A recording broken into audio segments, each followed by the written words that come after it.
Cool Figure TV. Revolutionary salute. Revolutionary salute. Like, share, subscribe.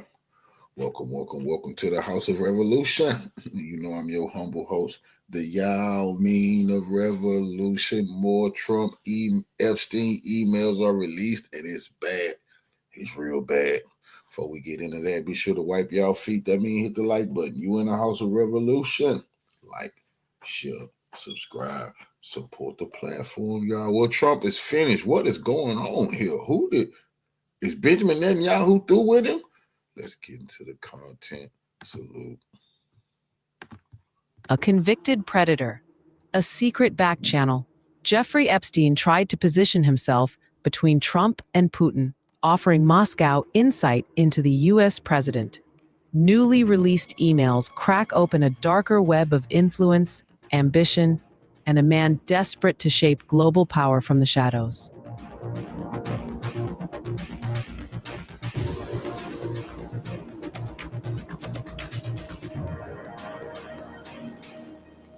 Nearly a month before President Donald Trump met Russian President Vladimir Putin in Helsinki in 2018, Jeffrey Epstein was attempting to position himself as an insider with unique insights into Trump.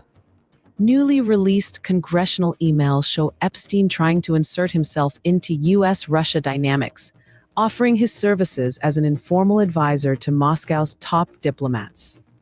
According to the released email, on June 24, 2018, Epstein emailed Thorbjørn Jagland, the former Norwegian Prime Minister and then Secretary General of the Council of Europe, suggesting that Russia's Foreign Minister, Sergei Lavrov, should speak to him about Trump. I think you might suggest to Putin that Lavrov can get insight on talking to me. Epstein further claimed he had previously discussed Trump with Vitaly Churkin, Russia's late ambassador to the United Nations. Churkin was great. He understood Trump after our conversations. It is not complex. Now, this is damaging even for the Democrats too. Why? Because they always said Russia influence, Russia influence, Russia influence. What did Putin have? What did Putin? Well, this is showing you actually it was Epstein telling Putin, telling an emissary to tell Putin, I can give you some advice on how to deal with Trump, meaning he got the dirt. So if Putin wants to deal with Trump with some dirt, you need to get with Epstein. They didn't want to talk about this. He must be seen to get something. It's that simple. The messages were part of hundreds of emails released by congressional investigators on November 12th, offering a glimpse into Epstein's vast international network and his preoccupation with Trump's first-term foreign policy decisions. The White House refused to comment on the specific exchanges. Press Secretary Caroline Leavitt dismissed the wider email trove, insisting it revealed nothing damaging. These emails proved absolutely nothing other than the fact that President Trump did nothing wrong. And what President Trump has always said is that the emails prove that Jeffrey Epstein was trying to reach out to Putin and was trying to tell Putin, listen, you want to learn how to deal with Trump? Get with me. I'm the one. I'm the only one in the whole universe that can tell you how to deal with Trump. What the hell? How is Jeffrey Epstein the only person? As we go through more of these videos, we're going to see this is absolutely crazy. And now I'm starting to think the only reason Trump wanted to be president was to get in the office, lock that man up, kill that man. I don't believe Trump didn't give a damn about nothing else. And remember, I told you this yesterday. Anybody can Google. You can look at this. Who told Trump to run for president? It was Bill Clinton. Bill Clinton told Trump while they was golfing he should run. Now, this whole time I was thinking, I even said that yesterday, that he just did that to spite his wife, Hillary. He part of the good old boys club, salute family. He didn't want Hillary, a female, to be president.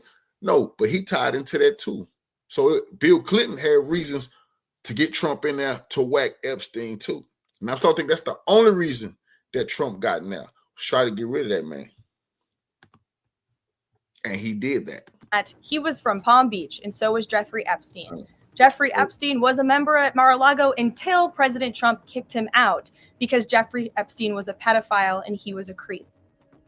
Trump echoed that sentiment on Truth Social, accusing Democrats of deflection as the... And they got to stop saying that, because when Trump was running, I had said that he threw Epstein out of Mar-a-Lago because he had posts which was trying to hit on some women. That wasn't even the truth. The truth is that he didn't give a damn about Epstein taking that Virginia Guthrie girl up out of there, about the spa, and trafficking her to Prince Andrew. Well, he not Prince Andrew no more. He lost that title because of Virginia Guthrie. Trump didn't care about that. Why? Because the emails proved way after that happened. He kicked her at Epstein house for 3 hours alone with her. 3 hours. What the hell was they doing? What the hell was they talking about for 3 hours with that traffic victim? So for her to say, oh, he kicked Trump, he kicked Epstein out because he was a pervert. You can't say that no more when you was kicking it with him and this girl that you alleging he took from you. You kicked it with him years later at the house with the girl. Stop saying that.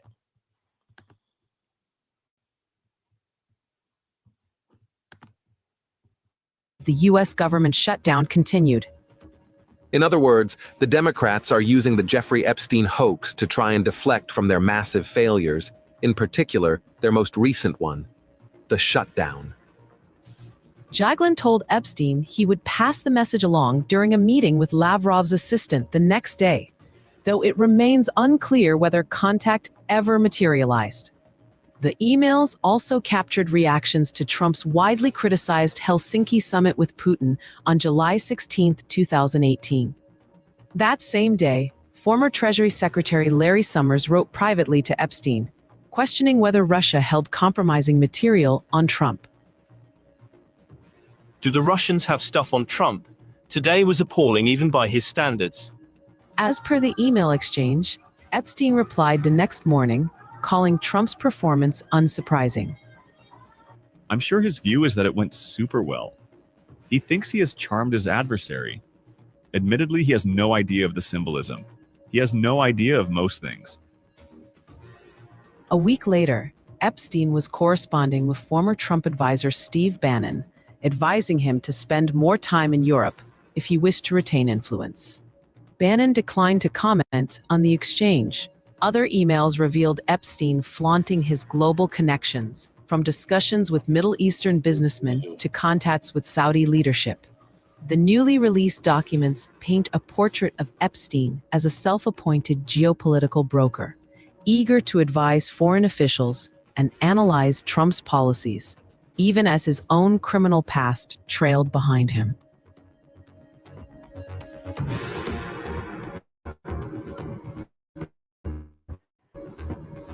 Trump only became president to arrest this man and whack him in prison.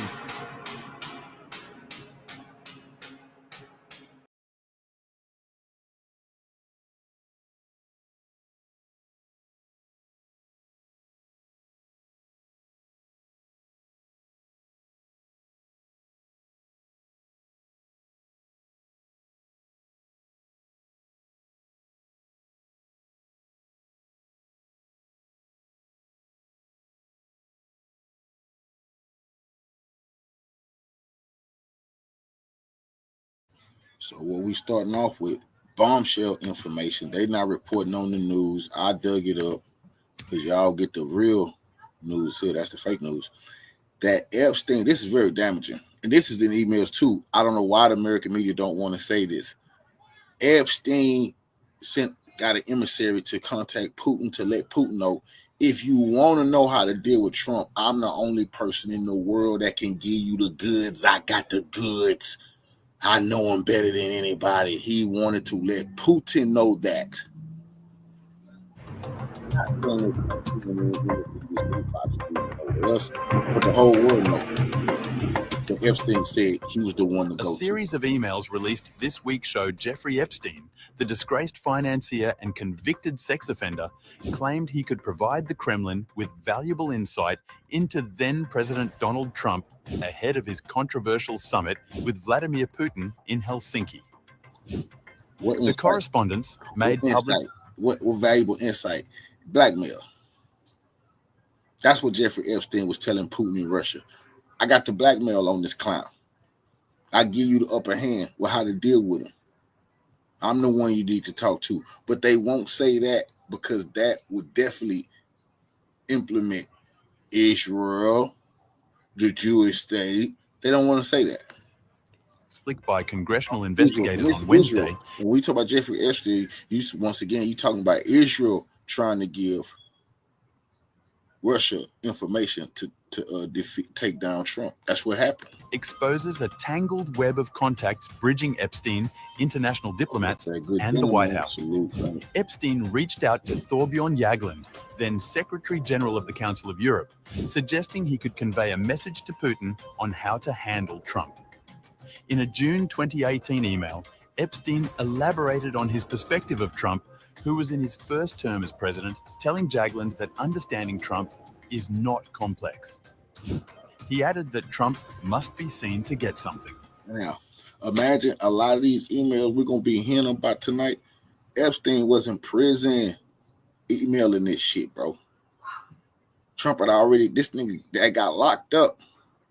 This man was in prison talking to Steve Bannon, talking to reporters, talking to all kind of different people, all kind of people. That man was like he still was running his empire from prison. So here we see he trying to let Russia know, look, you want to, you and Putin got a meeting coming. You and Trump got a meeting coming. Tell Putin, I got the goods. Epstein further referenced the late Vitaly Churkin, Russia's ambassador to the United Nations, noting Churkin understood Trump after our conversations and suggesting that Jagland relay similar guidance to Putin through Sergei Lavrov, Russia's veteran foreign minister. Jagland replied that he would meet Lavrov's assistant on Monday to relay the message. The email exchange is part of a larger cache of over 20,000 messages, initially released by House Democrats and later shared in full by Republicans on the House Oversight Committee. White House Press Secretary Caroline Leavitt dismissed the implications of the emails at a briefing on Wednesday. These emails prove absolutely nothing other than the fact that President Trump did nothing wrong. And what President Trump has always said is that he was from Palm Beach, and so was Jeffrey Epstein. Jeffrey Epstein was a member at Mar-a-Lago until President Trump kicked him out because Jeffrey Epstein was a pedophile. Never kicked him out. And this email you refer to with the name of a victim that was unredacted now and has since been reported on in this room, so I will go ahead and say it, Virginia Guffrey. And it was CBS's own reporting, Ouija, that recently wrote that Miss Guffrey maintained, and God rest her soul, that she maintained that there was nothing inappropriate she ever witnessed, that President Trump was always extremely professional and friendly to her. And so I think it's a question worth asking the Democrats. Now just imagine how crazy that is. I would love to see a prosecutor cross-examine her. When you say Trump was always professional and courteous to her, she was a traffic victim. What was the when he was with her? Was he being very professional with her for 3 hours when they was alone at Jeffrey Epstein mansion? She need to expound on that a little bit. Yeah, she'll say anything under threat. Jeffrey Epstein done got whacked allegedly. She's scared to death. Oh, Trump is a good person. He never did anything. The lady would say anything, then she died. Well, how could you be professional? How could you be professional with a traffic victim? Democrat Party, and you should all go ask them after this briefing of why they chose to redact that name of a victim who has already publicly made statements about her relationship with Jeffrey Epstein and is unfortunately no longer with us. The emails also shed light on the highly scrutinized Helsinki summit in July 2018, where Trump appeared to contradict U.S. intelligence agencies and downplayed allegations of Russian interference in the 2016 election. Larry Summers, former U.S. Treasury Secretary, emailed Epstein the same day, questioning whether the Russians have stuff on Trump. And now, Larry Summers, small hat, that's Israeli. Let's get that understood. It's part of the Obama administration. Understand these emails is devastating. That man was locked up for all the trafficking. He didn't make it out. This one he literally got whacked after this. They talking to him and asking him, what you got on Trump? What you got, huh? Do Putin got anything on Trump? Come on, man. What's really going on? And calling the summit appalling, even by his standards. Epstein, meanwhile, described Trump's approach to the meeting as predictable and suggested the president likely believed it went super well. The documents also reveal a stark rift between Trump and Epstein over time. While Trump referred to Epstein as a terrific guy in a 2002 interview, he distanced himself by 2019, claiming the two had fallen out a long time ago. Leavitt said on Wednesday that Trump had kicked Epstein out of his Mar-a-Lago club decades ago for being a creep to his female employees. That's a lie. Further correspondence shows Epstein reaching out to author Michael Wolff in 2019, asserting that Trump knew about the girls as he asked Ghislaine Maxwell to stop. Epstein added, "Trump said he asked me to resign. Never a member ever." Epstein died in prison later that year, while Trump has consistently denied any wrongdoing in connection with him. Trump had him whacked. The release of these emails connecting the president, Epstein, and Russian officials reignites questions about the unusual intersections of power, influence, and scandal surrounding Trump's first term. Even as the White House maintains that nothing untoward occurred. Trump and his cronies didn't either have no understanding how government really worked. Nobody really do till they get in there and really understand there's so many different branches of government, so many different people not getting along, different wars going on. He thought, and his cronies thought they were going to be able to get him in there, arrest Epstein, seize all of the evidence that he got against all other powerful people. Trump and his people seize it. They blackmail people with it, whack Epstein, and then ride off into the sunset. He's America's greatest president ever. And hold that right there, brother. It's too many different branches of government. They don't really like you like that. So this is what they leave. They would have let him make it had he not tried to buck the system, arrest Jim Comey, go after these different this type of shit they don't like the people to know you really can do, because these people have extreme amounts of power. They don't like naked aggression like this being shown in America, that they are really dictators. So they're really teaching his ass a lesson now, and he's went too far. He can't get it's all coming to the light now. Now that the House done opened up, government done opened up, they will be voting on this next week. Believe me. And then they're saying for some brave soul just to leak everything. If they happen to leak everything, it's absolutely the end. The details paint a provocative portrait of a president whose approach to Russia and his associations remain a subject of intense scrutiny.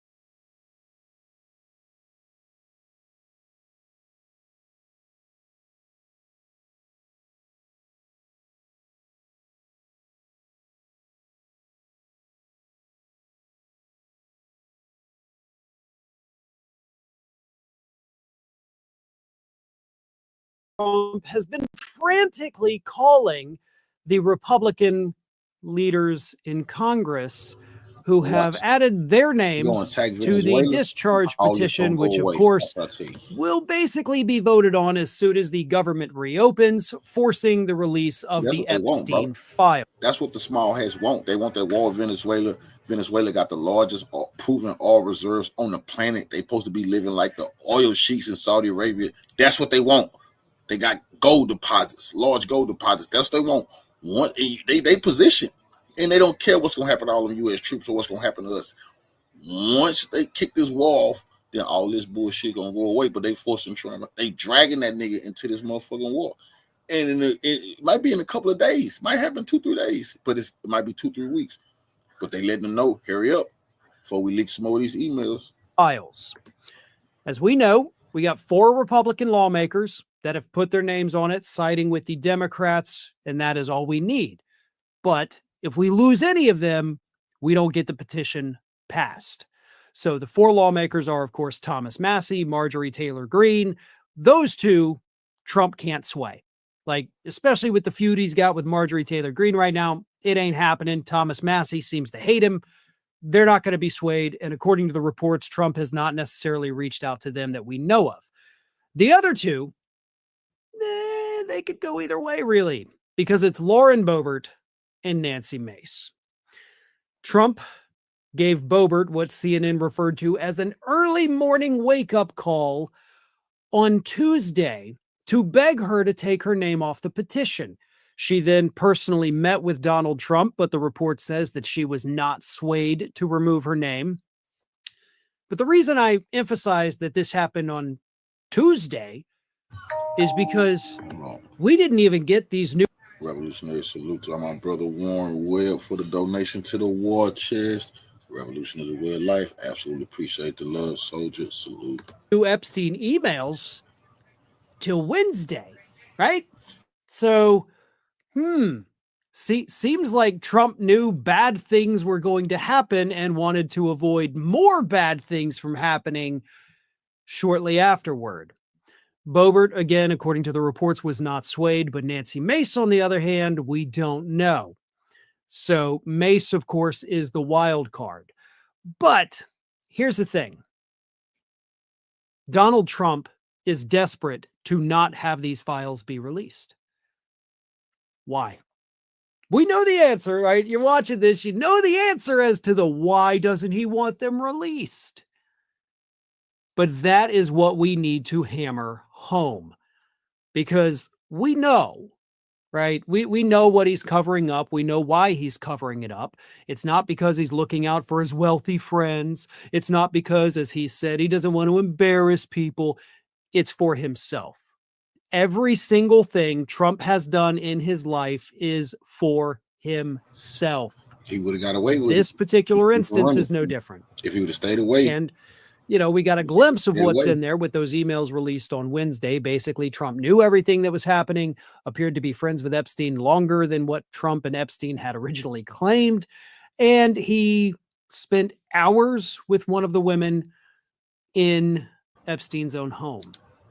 But Caroline Levitt, of course, she's out there telling us that, no, Trump calling these lawmakers. It's not no getting away with that. He spent 3 hours with the traffic victim, Virginia Guffrey, the one who just died under suspicious circumstances. Everybody said she was killed this year. Yes, she said that Trump was a nice gentleman, didn't do anything. That's under duress, and she didn't want to die. Jeffrey Epstein was dead. The girl was, but now we got the emails. She also lied and said she hadn't been around Trump for 3 hours. Now we know that's not true. It was with that man for 3 hours in Epstein house, and Epstein and Ghislaine Maxwell caught on the email discussing it.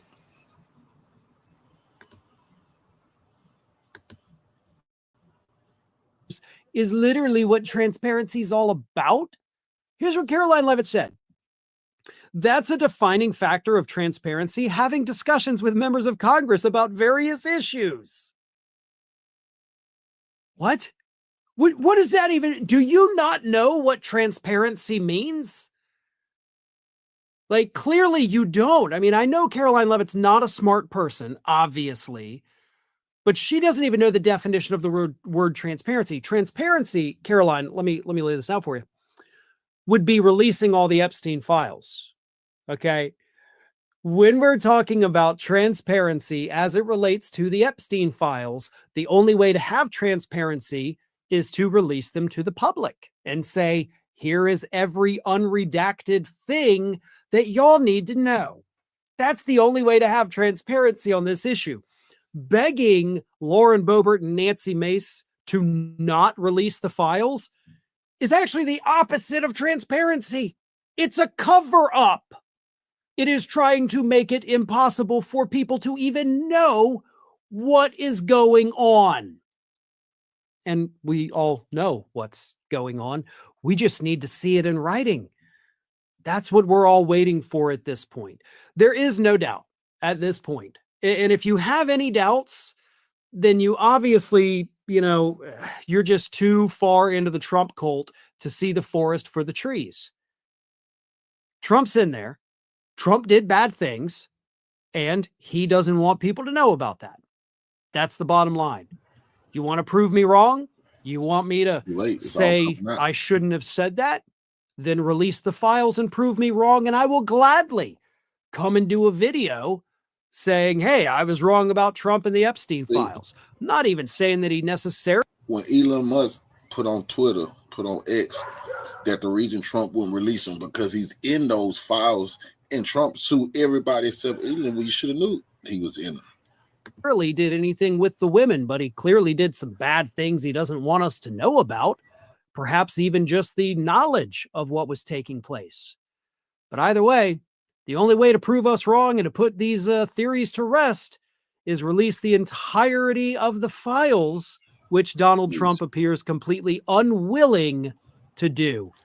And apparently he's decided to... It's one email that's out. Well, he bragging about he gave Trump his 20-year-old trafficked girlfriend. Now remember, he called these runaway traffic victims his girlfriends, but these are traffic abuse victims where rich and powerful men like Trump get to do whatever they want with them. So you got to put it in that context. Trump never wanted that out. That's also how he got Melania, and that's going to come out too. He absolutely, Epstein introduced her to that male or the bride. That's all going to come out. Go ahead and stake his entire reputation on it as well. And that's a pretty sad hill for him to be making his stand on. Thanks for watching, everyone. You know, we're inching closer and closer to 1 million.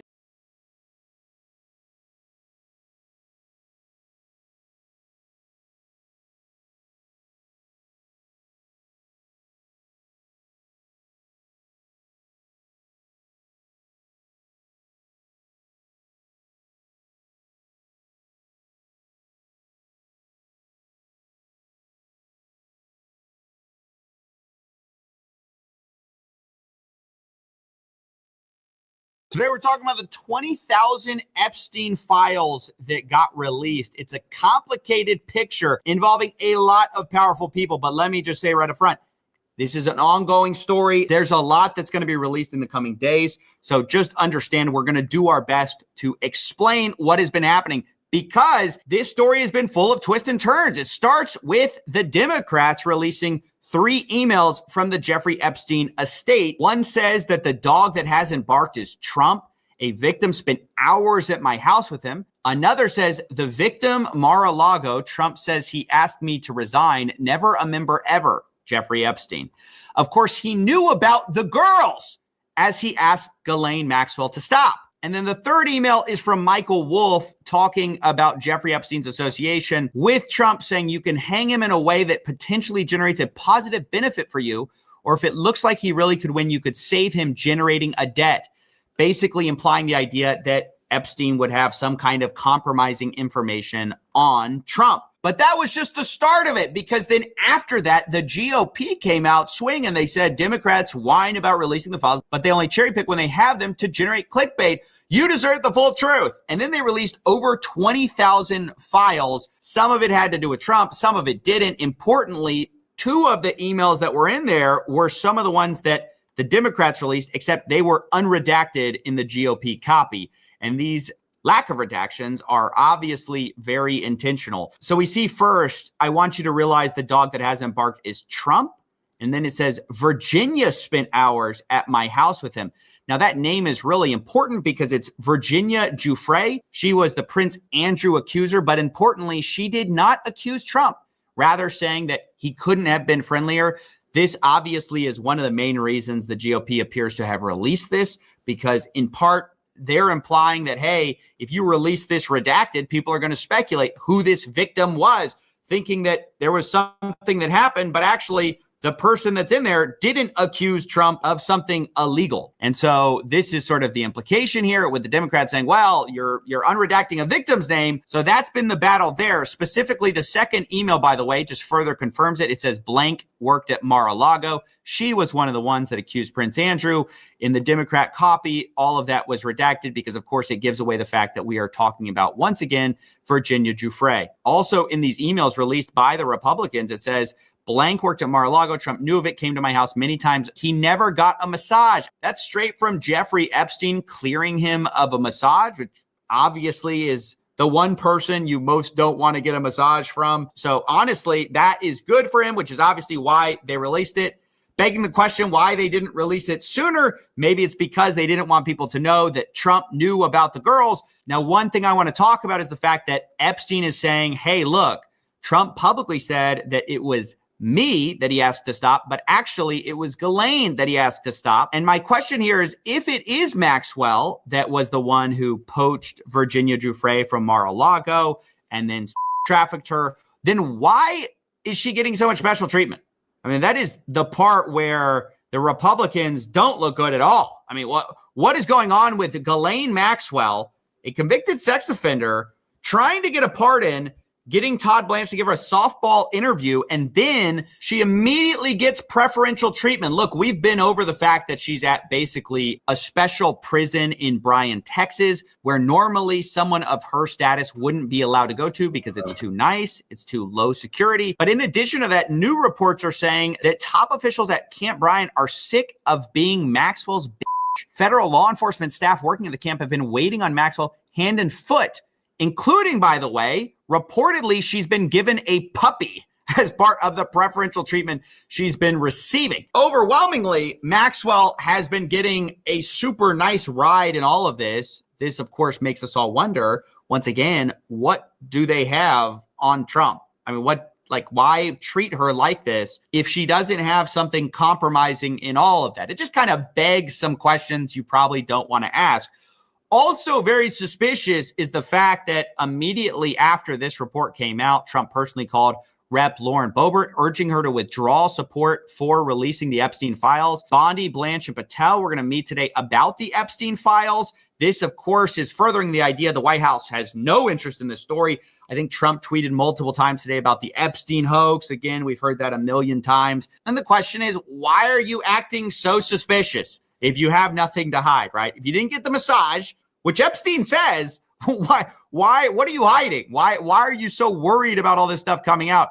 By the way, Press Secretary Caroline Leavitt was actually asked about the White House pressuring people to get them not to sign for the release of the Epstein files, and her response was pretty insane. Why are White House officials then meeting with Representative Boebert in an effort to try and get her to not sign this petition calling for the release of the files? Doesn't it show transparency that members of the Trump administration are willing to brief members of Congress whenever they please? Doesn't that show our level of transparency? Doesn't that show the level of transparency when we are willing to sit down with members of Congress and address their concerns? It shows transparency to try to go and block files being released on the world's most prolific. But the fact we know about it, that's the transparent part. It's just insane. I mean, that's the kind of spin we've expected with this story all along. That's been part of what's been so frustrating about all of this. So look, I want to get back to this story because there's so many people involved here.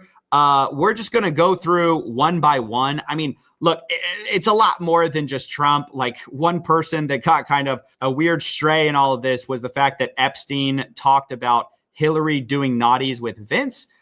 Vince being Vince Foster, a White House counsel. There was a rumor about Clinton and Vince having some kind of affair, and then later Vince was found dead of suicide. And this is where we see Jeffrey Epstein and Michael Wolff's kind of symbiotic relationship.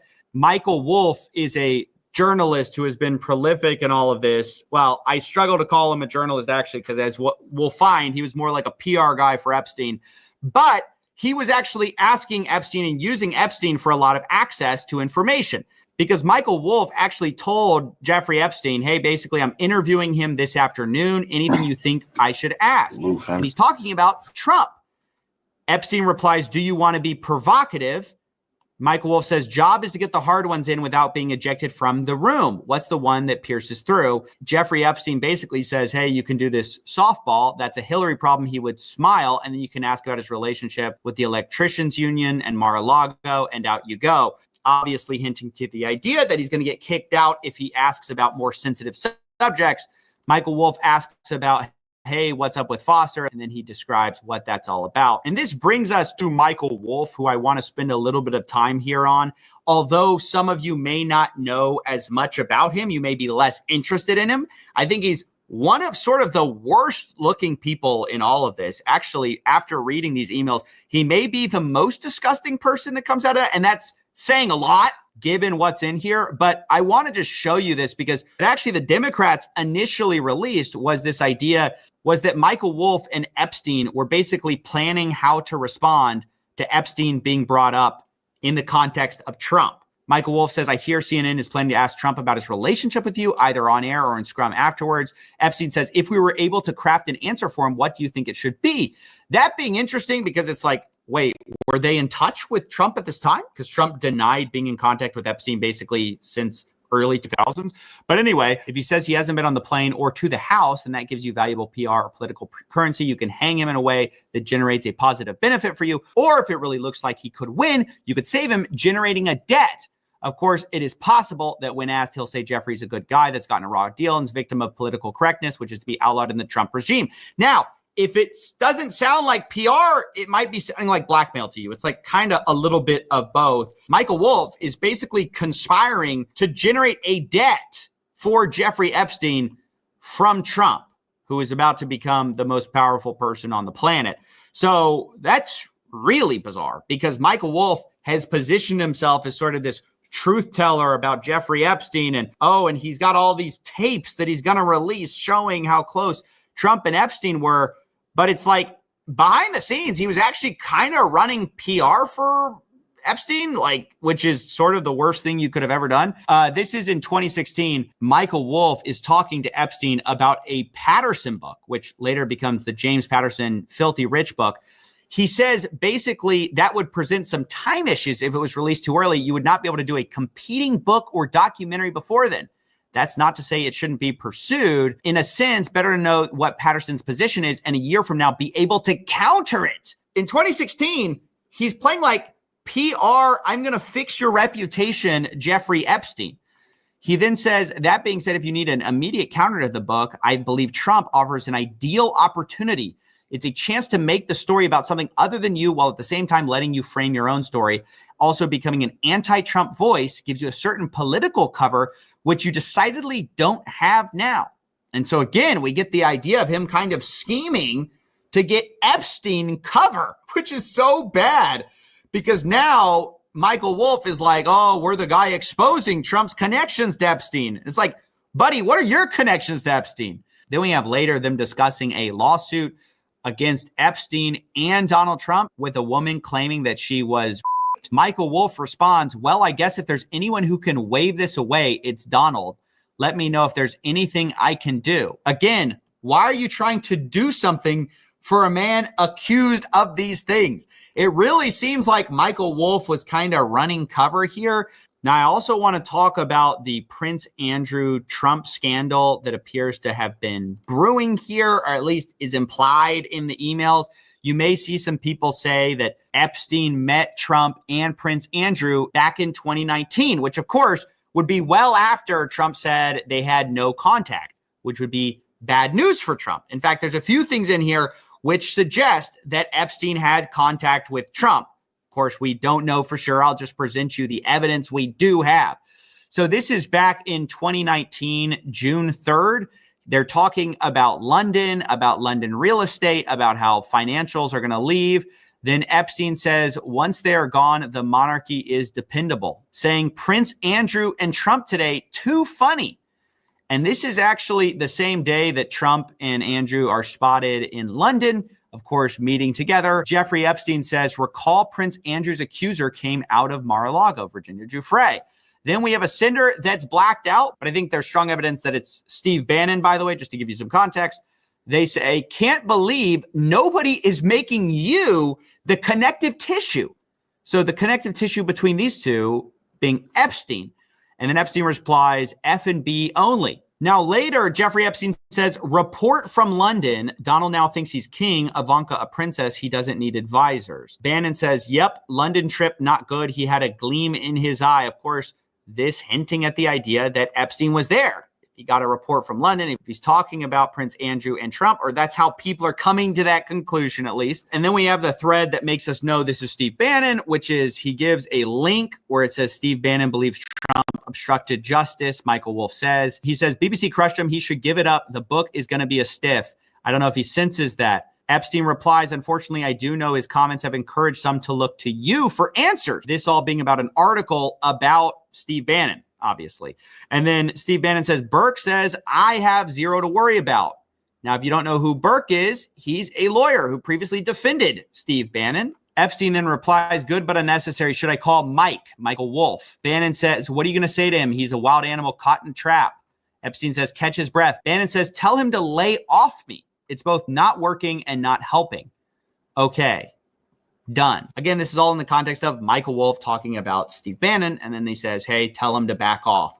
This is furthering the idea that Epstein, Bannon, Michael Wolff, they all had a close relationship, which is mostly public knowledge, but we see exactly how close. Now, in addition to this, I also wanted to note this very strange interaction between these two, where Epstein sends a news article about George Nader being basically caught up in some child pornography charges. And then Bannon says, not cool. Epstein, mandatory minimum 15. Bannon says, MBZ must have coughed him up. How did he get extradited? Could have stayed in UAE forever. Epstein says he was not extradited. He was duped. Bannon, WTF. Epstein, there is his bail hearing today, currently in Brooklyn. Doesn't look good, pre-trial detention. Now, I personally found it strange that they were so concerned about the fate of someone caught up in such horrible charges. We'll also talk about the Thanksgiving message. This one got a lot of attention, which is that Epstein was going to Thanksgiving, and he was asked, where are you having Thanksgiving? He says, Eva. This lady, Faith Cates, replies, he's such a snooze. Who else is down there? He replies, David Fizzle, Hansen, Trump. And once again, Trump claims that he was not in contact with Jeffrey Epstein after the early 2000s. He said, hey, I cut him off. I realized he was a bad guy. And if Epstein's having Thanksgiving with him, that's obviously a problem. Now, I don't have any public confirmation for that outside of these emails, which are basically talking about it, implying it. Once again, the same is true of Prince Andrew. Do you actually think these emails are about him actually seeing them, or is he just reporting on it? It's kind of hard to know, but I just want you to know what's out there. You also should know about the foreign governments that Epstein was working with. In one email, you have Jeffrey Epstein talking about advising a Russian ambassador. He says, Churkin was great. He understood Trump after our conversations. It's not complex. And Churkin was a Russian. And you also have Israel. There are a bunch of public reports about Israel being implicated with Epstein, how spies stayed with him at the time, and some of them even met at Epstein's house. And then you also have some emails between Epstein and a UAE royal, a sultan. So Epstein was rubbing shoulders with the top cream of the crop of our society. I mean, I don't think that should come as a shock. We should also probably talk about Larry Summers. He was in an article, Mogul Donor gives Harvard more than money. And then he is in emails with Larry Summers, where Epstein tells him, when we meet, I will endeavor to mesmerize you with stories of DC. So wild. And then Larry Summers said, I am trying to figure out why American elite think if you murder your baby by beating and abandonment, it must be irrelevant to your admission at Harvard, but hit on a few women 10 years ago and can't work at a network or think tank. Do not repeat this insight. Oops. Now everybody has it. So there you go. I mean, that's a high-level snapshot of what we saw in this release. Lots of people being implicated in one way or another. It's quite varied. I mean, some people you find out they've been playing a journalist but have been secretly running PR cover for Epstein, like well after, you kind of knew he was implicated in a lot of this stuff. Other people like Clinton are catching strays on, affairs that they were having. Trump gets a mixed bag where initially the implication that he was kind of given was revealed to be not quite correct because they're talking about Virginia Giuffre, although it still is a mystery why he's behaving so strangely regarding Ghislaine Maxwell, why he's trying extensively to block the Epstein files. I'm not going to pretend to have all the answers. Instead, I just want to break down what we do know so far. As always, we've all been just looking to get to the end of this thing so we can all move on. It's been amazing.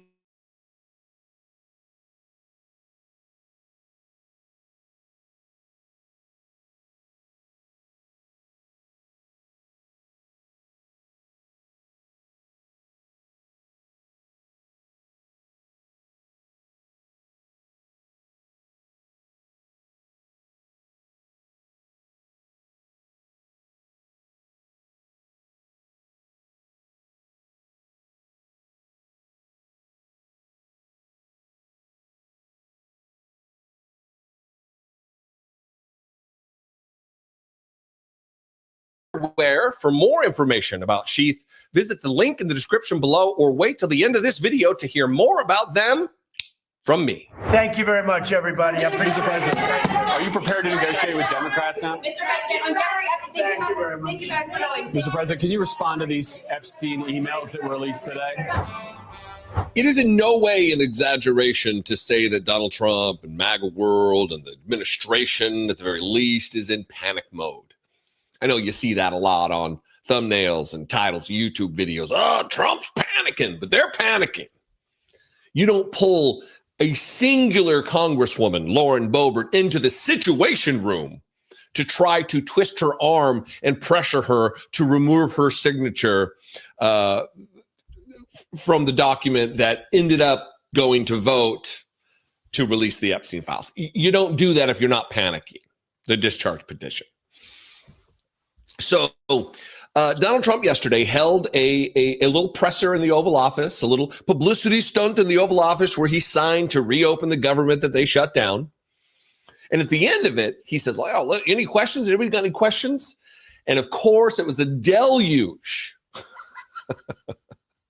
of questions about Epstein and these new emails that we've read, that some disgusting stuff, that Donald Trump spent hours alone with one of the underage victims. That we've got emails with Jeffrey Epstein saying, you see, I know how dirty Donald is. The convicted pedophile saying he knows how dirty Donald is. Reporters want to know. Americans want to know. The world wants to know what was his involvement and why is he working overtime to keep the information secret? Is he just protecting his pedophile friends, or is he himself, as many believe, a pedophile, a rapist of children, and now president of the United States of America? And so this is how the presser ended, and you will not be surprised to learn he did not answer any of their questions. Okay, thank you very much. I don't know if you have questions. I think I think we really have a really great situation. We have a country that we love, and we have a country that's in great shape. As you know, we have now it's over $18 trillion invested in our country by other people and countries. That's a record. There's never been a country that had so much. And that money's going into also building new auto plants, new AI plants, new everything. We've never had a time like this. Thank you very much, everybody. Mr. President, are you prepared to negotiate with Democrats now? Mr. President, on Jeffrey Epstein, Thank you very much. thank you guys for going. Mr. President, can you respond to these Epstein emails that were released today? Well done, Mr.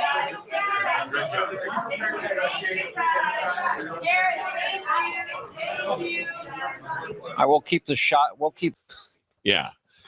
I wouldn't want to be there either, Donald. I wouldn't want to be answering questions about my criminal activity either. Now, let me say this, though. There's another angle of this, and let me tell you why I talk about panic. We've seen dozens, if not hundreds of times when a presser ends and the staffers in the Oval Office, White House staffers, try to shoo the press away. All right, it's done. All right, okay, let's get out. Let's get out. But I'm going to play this angle. I think it's a C-SPAN clip. Watch the staffers on the left-hand side of the screen and watch the abject panic in their eyes. They are frantic to get the people who are asking the Epstein questions out of the room, while Donald Trump is glad-handing with Mike Johnson, who's been running interference for pedophiles for months. But watch the panic on the staffers' faces and just how they are frantically trying to get the press out. Watch this.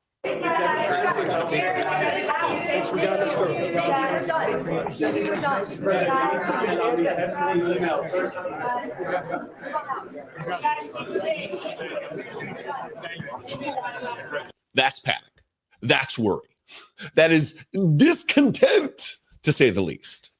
Now, what this presser was about, obviously, was about reopening the government that they shut down.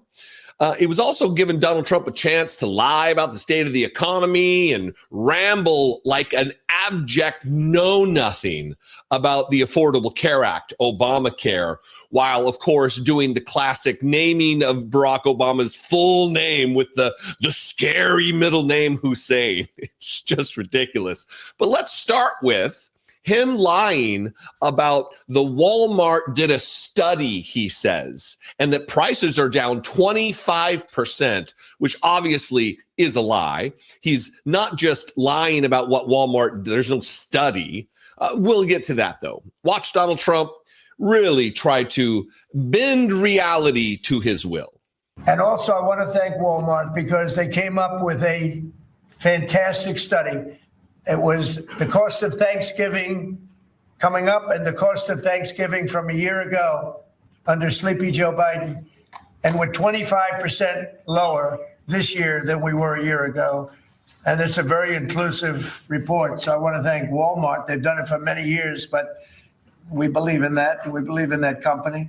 I also want to thank Walmart. They came up with a fantastic study. We are 25% lower than we were a year ago, he says. What he's talking about is a Thanksgiving box that you can purchase at Walmart, like a meal in a box. You don't have to worry about buying all of the other fixins for Thanksgiving here in the United States. It's 25% less, but it's not 25% less because grocery prices are down. In fact, it's been talked about enough that there's a legitimate fact check from Daniel Dale at CNN, and this is what he found. Cheaper Walmart Thanksgiving meal touted by Trump has fewer items than last year's. President Donald Trump keeps touting the fact that Walmart's promotional Thanksgiving meal basket is cheaper this year than it was last year. But Trump hasn't mentioned that this year's basket is different than last year's, in particular, that it contains significantly fewer items. This year's basket contains 15 products, 6 fewer than the 21 products in the 2024 basket. If you're counting each individual item, like each can of green beans separately, it's 22 items this year compared to 29 items last year. In addition, items from Walmart's Great Value store brand make up a greater percentage of this year's basket than last year's, which included a larger proportion of name brands. As of the most recent Consumer Price Index figures for September, average grocery prices were up 2.7% higher than they were a year prior and about 1.4% higher than they were in January, the month Trump returned to office. Average grocery prices rose 0.3% from August to September after a 0.6% increase from July to August, which was the biggest month-to-month jump in 3 years. One, it wasn't a study conducted by, or as he categorized it, came up with a study. It wasn't a study that was came up with by Walmart.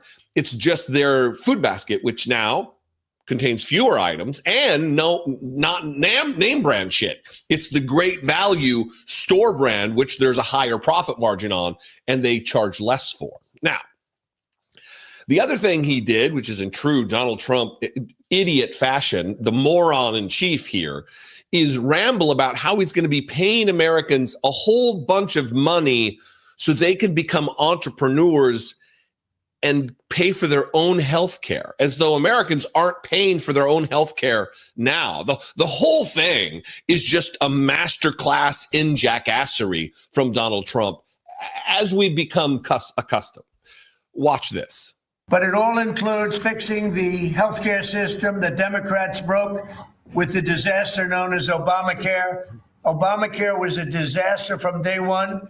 It's done nothing but go up. And if you remember President Barack Hussein Obama, when he came up with this crazy idea, he said everything's going to be great. Rates are going to go down. Payments are going to go down. Everything's going to go down. It went the exact opposite, with the biggest increase of healthcare in any country. It's a disaster.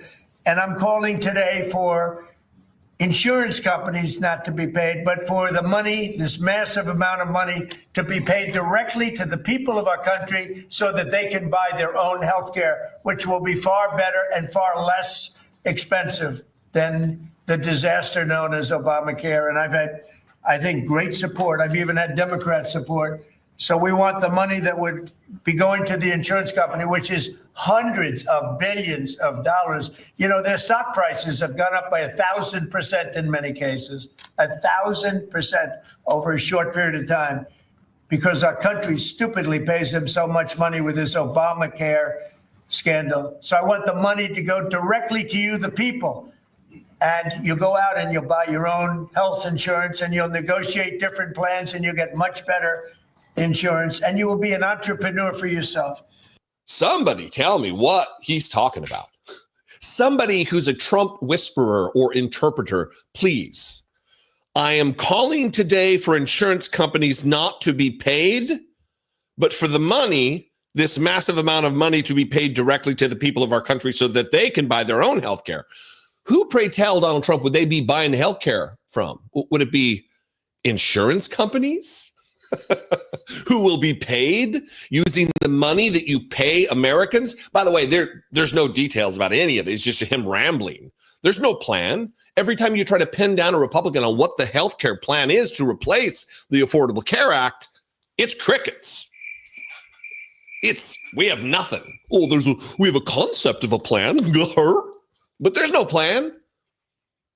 And him calling Obamacare a scandal, if adding tens of millions of Americans to the insurance rolls and ensuring that insurance companies can't cut you off your health care because of a pre-existing condition, if that is a scandal, then sign me the fuck up for the scandal, folks.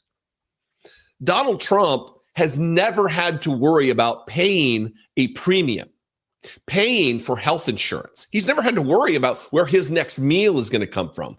He's a silver spoon jackass who's never been challenged. There's never been adversity, ever, other than the stress of maybe criminal prosecution because of his crimes. Yeah. So don't take the advice of a rich guy, a now literal billionaire, about what's best for you, your budget, your health care. If they do repeal Obamacare, the Affordable Care Act, and bring back an ability of insurance companies to cut you off your insurance, cut me off my insurance because I had cancer 3 years ago, what kind of a system is this? We claim to be the greatest nation in the world, the richest country on the planet, yet we can't provide health care like every other industrialized nation does. Every single other country does it. And we can't because Donald Trump doesn't want to pay the insurance companies, but he'll pay us so we can pay what? When the perennial question, are Republicans going to wake up here? Because you'll be kicked off your insurance too, GOP. If they end the Affordable Care Act or the scary Obamacare, you're going to get fucked too. You're going to be harmed too. Nobody wants that. Anyway, what do you think? I invite you to this conversation. We can have it in the comments below the video. You can also call the voicemail.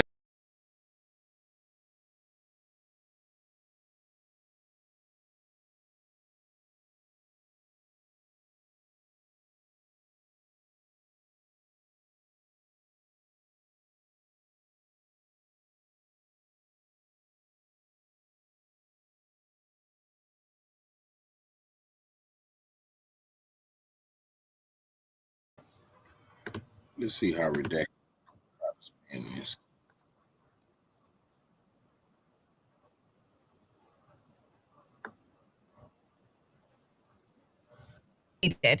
Now, today, Democrats released this email with a graphic. This is from Jeffrey Epstein to Larry Summers. We're going to get to him in a second. He's a very senior Democrat. This is a cultural problem. When they talk about people's culture, this is a cultural problem. I'll let both parties get. This is a culture problem. You see, this guy, Jeffrey Epstein, he knew how easy it was going to be to target their culture. He knew what their preferences was with their likes, their weaknesses. He knew he could ensnare the most powerful white men in America because he knew them. They knew them. They have studied them. And that's the one thing they don't want to talk about. This is how one after the other, the most powerful. How did he know he could go after the most powerful amongst them? And they will all fall for the same fucking thing. All he had to do was invite them to a meeting, then have some teenage girls in there in the pool naked or laying around naked, and they couldn't resist. They couldn't hold back. He didn't even have to press. Just they desired. It all came out. It's a culture problem. Democratic operative.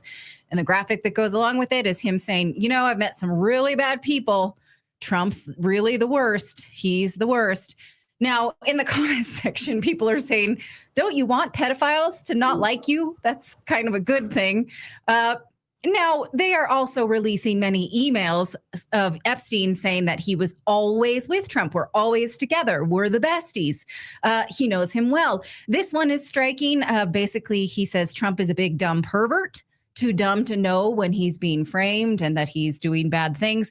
Now, who this is between is Epstein and Larry Summers, who definitely is a pervert. Summers was an economic advisor to Presidents Clinton and Obama. He worked in their administrations. He was the first Jewish president of Harvard. He ran the World Bank. So think about the financial ties and links that he's got access to. Here is him saying that, oh, you know, there are law firms that keep turning Trump down. This is in 2017. So Trump is already the president. Can we put that back up again? I'm sorry. I got to it a little too fast. So Larry Summers, they're talking about, yeah, no one will represent Trump. And they give this surmise of his personality. Like, sure, he's crude, he's ignorant, he's dumb, he, you know, is kind of greedy, he's uncouth, he's financially sketchy. Oh, and Russia. And Epstein says, yeah, he's just too dumb to know he's dumb. So that seems to be the continuing, like, I'm with Trump all the time. I know him. I know what's going to happen in his campaign, but he's really just kind of a slimy dummy, basically, is how he characterizes him.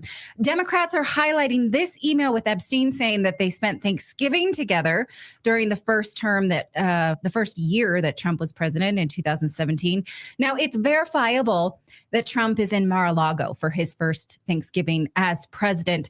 Epstein did have a place nearby. This person is asking, where are you around Thanksgiving and who's around?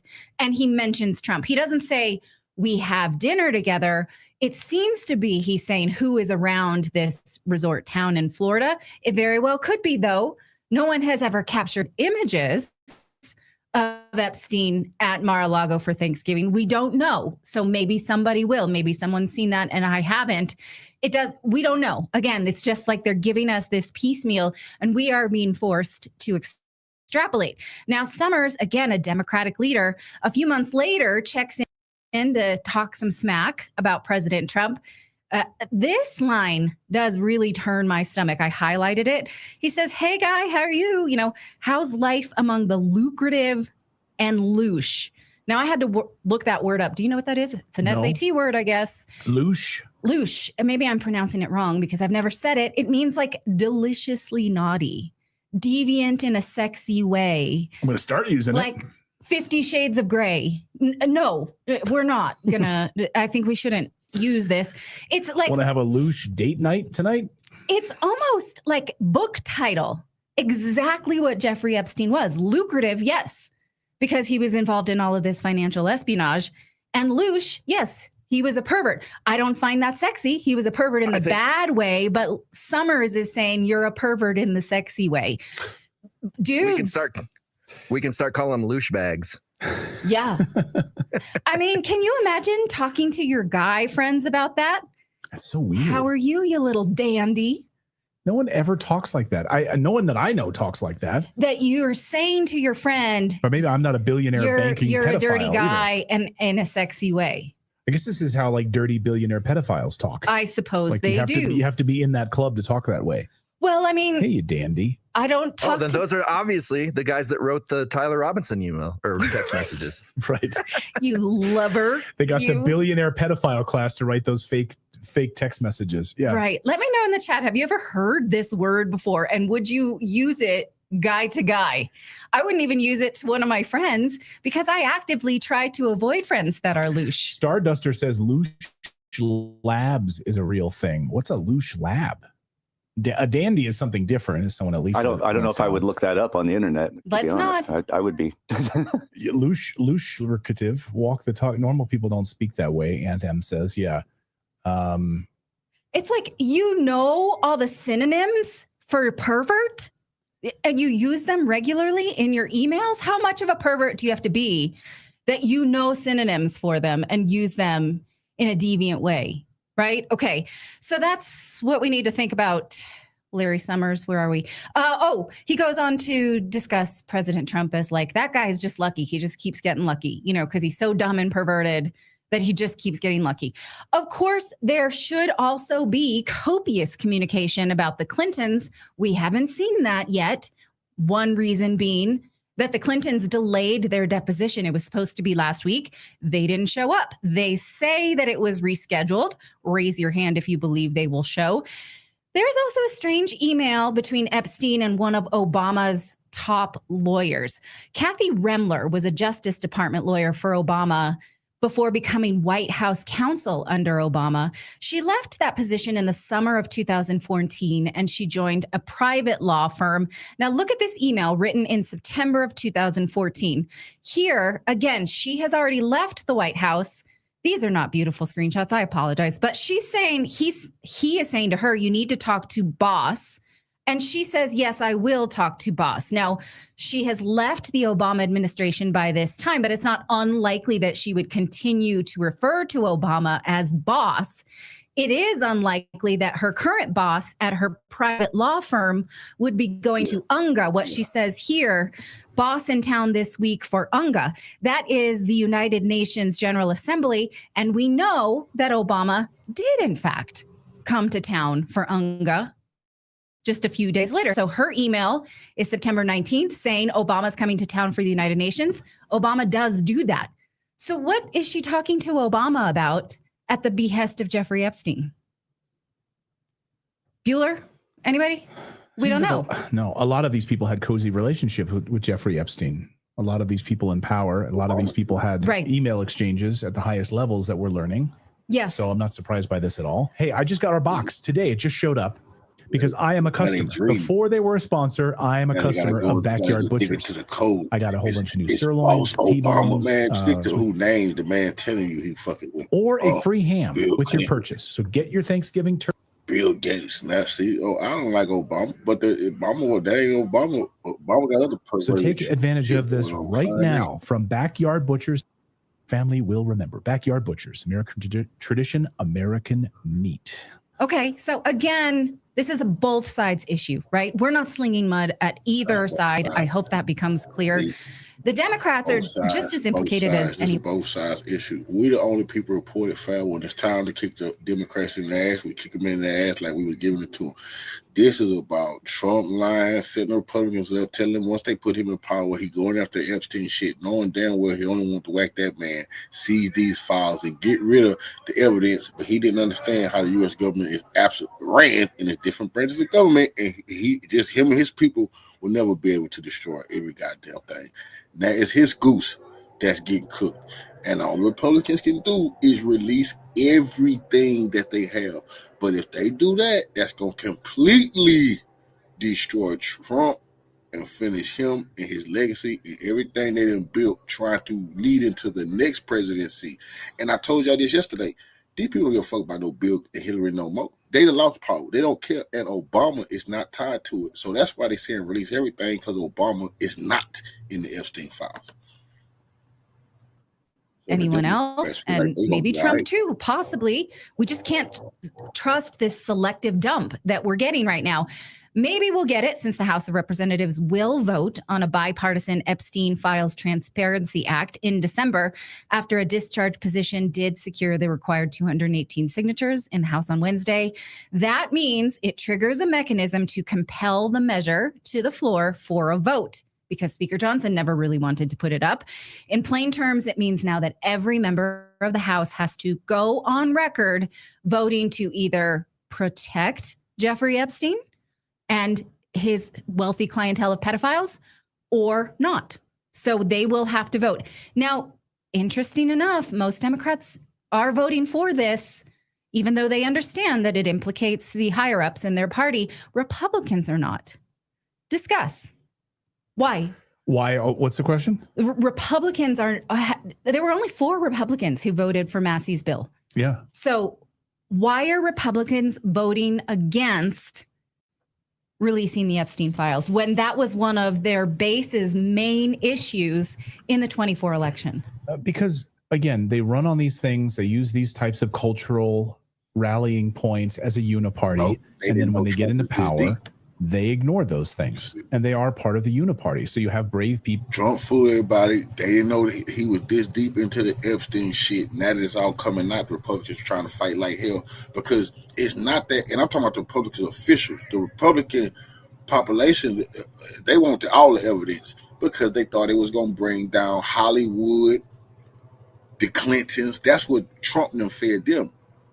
Remember, they kept saying Obama get locked up, Oprah gonna get locked up, all of the actors was gonna get locked up. That's what they kept telling QAnon. That's what they kept telling the Republicans.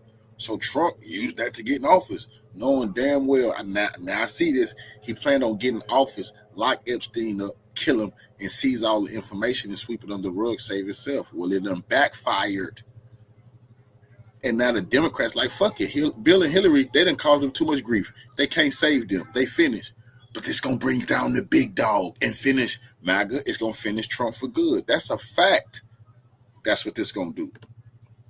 People like Massey, you have, got Obama. So they politically, Marjorie Taylor Greene, who stood her ground on this. You have Lauren Boebert, who said she's going to vote for this to move this forward. Yeah. I mean, look, I think they're covering up for. I think Tara Palmieri reported yesterday that when these names drop, there's going to be about 30 or to 60 individuals from both sides of the aisle who are going to be implicated at a high level.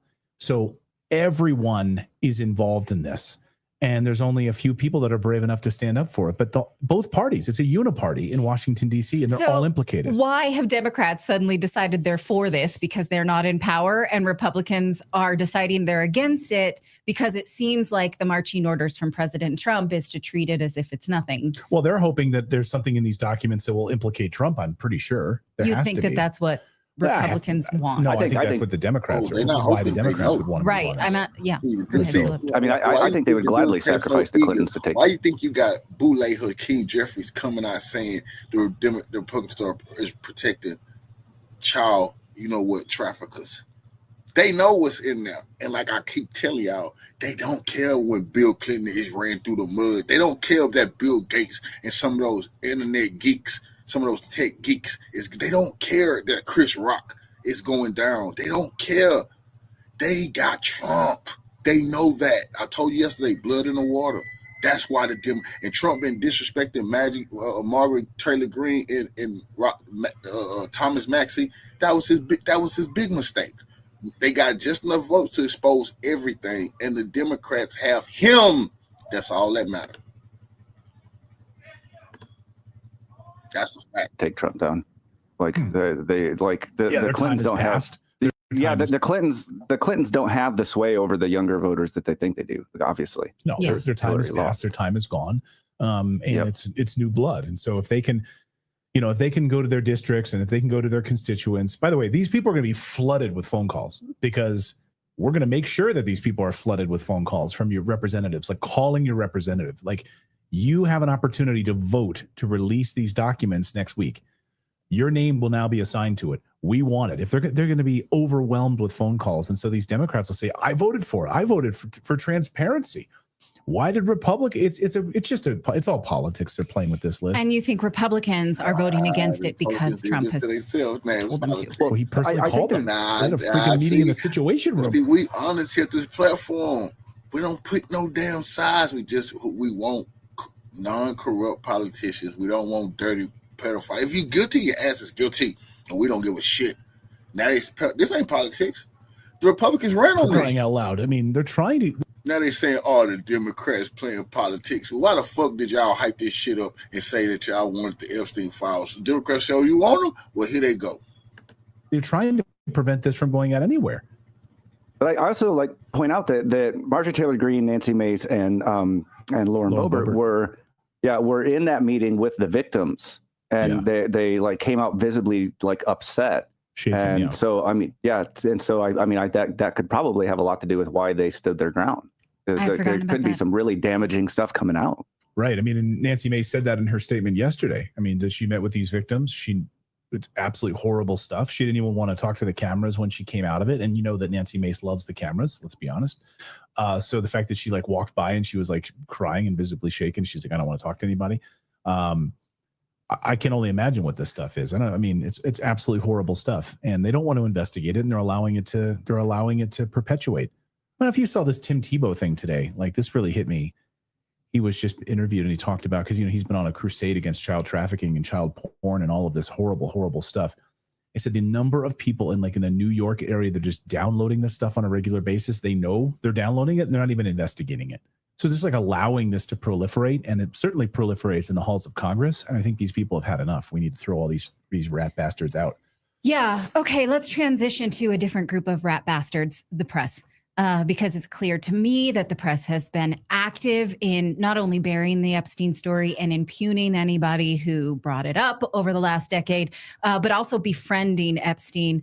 This guy is Landon Thomas from the New York Times. You can see here that he wrote for the Times from 2002 to 2019. In 2008, he wrote this. Look at this, July 1st, 2008, about Epstein starting his prison sentence. He flew back from his Caribbean island to report for his prison sentence. That was written by Landon Thomas. Fast forward to the year 2017, 9 years later, the two are buddies. He's emailing Epstein directly and warning him about another reporter that's digging around about him and saying, no, I'll tell him you're a good guy. What? You know he's not a good guy. You reported this a decade ago. How did you go from reporting that, getting that assignment, to being his bestie? New York Times has not answered for this. But, it's funny. Like today, the New York Times took a swipe at Matt Gaetz and the case against Matt Gaetz and the underage girlfriend. And they totally left out the bit about the girlfriend and her lover, and how they had sort of, they don't care. So from their high horse, they sling mud, and they are literally besties with Epstein and covering up for them. So middle finger to the New York Times. I wish the worst for your business. And then there are emails from USA Today reporter Michael Wolff. Here he is telling Epstein that CNN has given him debate questions. What the hell, CNN? And that Trump will, in fact, be asked about Epstein. So he's essentially acting as Epstein's press advisor, publicist, if you will, having leaked questions from CNN. So again, there's a middle finger to USA Today and CNN, both of them. Now, here's his explanation today. It's weaselly. I'm only going to play you about 30 seconds. All he says is yeah, I've been trying to tell you about Trump and Epstein. He makes no explanation for the fact that he is acting as Epstein's publicist. Watch. This morning, the House Oversight Committee released emails directly linking Donald Trump and Jeffrey Epstein. In fact, some of those emails are between Epstein and me, with Epstein discussing his relationship with Donald Trump. I have been trying to talk about this. At the end of the day, with the biggest of the biggest dogs, them tech geeks, Bill Gates, this was not about underage. They could do that themselves. They didn't have to get with this, but this was about money laundering on a $1 trillion scale with the small hats. That's a fact. That's what this was, money laundering on a massive scale, And this man, Jeffrey Epstein, was just a conduit. And just imagine you trying to get part of an organization. They have to put some dirt on you to make sure you in it with us. This here, is the smoke and mirror. Now, that's a dirty, disgusting smoke and mirror. But I done heard people, the money laundering that took place between these people is a serious crime, along with what they did with them children. But there's a serious crime. I'm talking about trillions of dollars these people done stole from the U.S. government. This story for a very long time now. And this is, well, perhaps we're getting close to the smoking gun. That is unsatisfactory. He's a little weasel. He wants to like drip like little information. I told you. I'm Michael Wolff. I'm a great USA Today reporter. Yeah, I was cozy with a pedophile, and I was also getting fed information from CNN. So we're all one big circle jerk. But I'm gonna start to write some more articles, so you probably want to start to read them at usatoday.com, and I'm going to start to trickle out some information about how we're getting close to the smoking gun. That's what these douchebags are doing. I'm so sick of these people. Oh, it's loosh bags. Loosh bags. So I punch him in his loosh sack. Yeah, that is an odious person who is not accepting. It's a masterclass in how to redirect from your own involvement as a pedophile's publicist. So here are also some connections to Steve Bannon, which have not been explained. Here is Steve Bannon giving Epstein talking points on Fed Chair Jay Powell. So listen, he's mentioned over 1,700 times in these emails. 1,700 Steve Bannon is. So yeah, and this is, again, it seems very much that he knows that Epstein is involved in a financial cabal, and he's talking about how do we get rid of Powell, give some talking points. It seems to me that he wants to pass these talking points on to President Trump through Steve Bannon, and Bannon is here for it. It would seem to me Steve Bannon doesn't really need that, but why? Yeah, I mean, just why? So again, here's what we cannot do, you guys. We cannot take this as a partisan issue. Both sides are dirty. We will clearly see more than sexual deviance. Clearly, the financial cabal is their day job, and then the pedophilia is the side hustle. Here's what we must now vow. Do not defend or believe the press. Do not defend or believe. And I didn't know she was going to say that. That's a fact. The financial cabal is what they really was doing. Now, that's the underage stuff. That's just the imagine like you go and play poker and they for gambling, and then they got these girls. You could mess with the girls too. That's the little side thing that come with it. That was coming with the trillions they was laundering. And that's why Bill Gates told the truth when he said he was getting financial advice from Epstein. And it makes sense. Like, dude, this dude could go to anybody, not to launder dirty money off the books from Africa and all that. Why did he help Bill Clinton set up the Clinton Global Initiative? That was because he had no blackmail. That was to help Clinton steal money from Haiti. They were stealing trillions from all over the place. And the small hats was helping them do it through this weasel Epstein. Well, hey, they like coke, they like all the other stuff that come with being just low life. He did it all. Believe either party or either any one politician. We just can't know enough. Right now, it seems they are all slimy by implication. Do not use the word loosh. And if your friends are found to be loosh, find new friends. Run away. Yeah. Look for some new friends. That's what I think you should do. Like, once you know that, sure, I'm sure we all have like people in our lives. We don't know what dark deeds they're up to. If you find that out, get some new friends. How about that? Okay. Good. That's good advice. Life lessons. Good advice.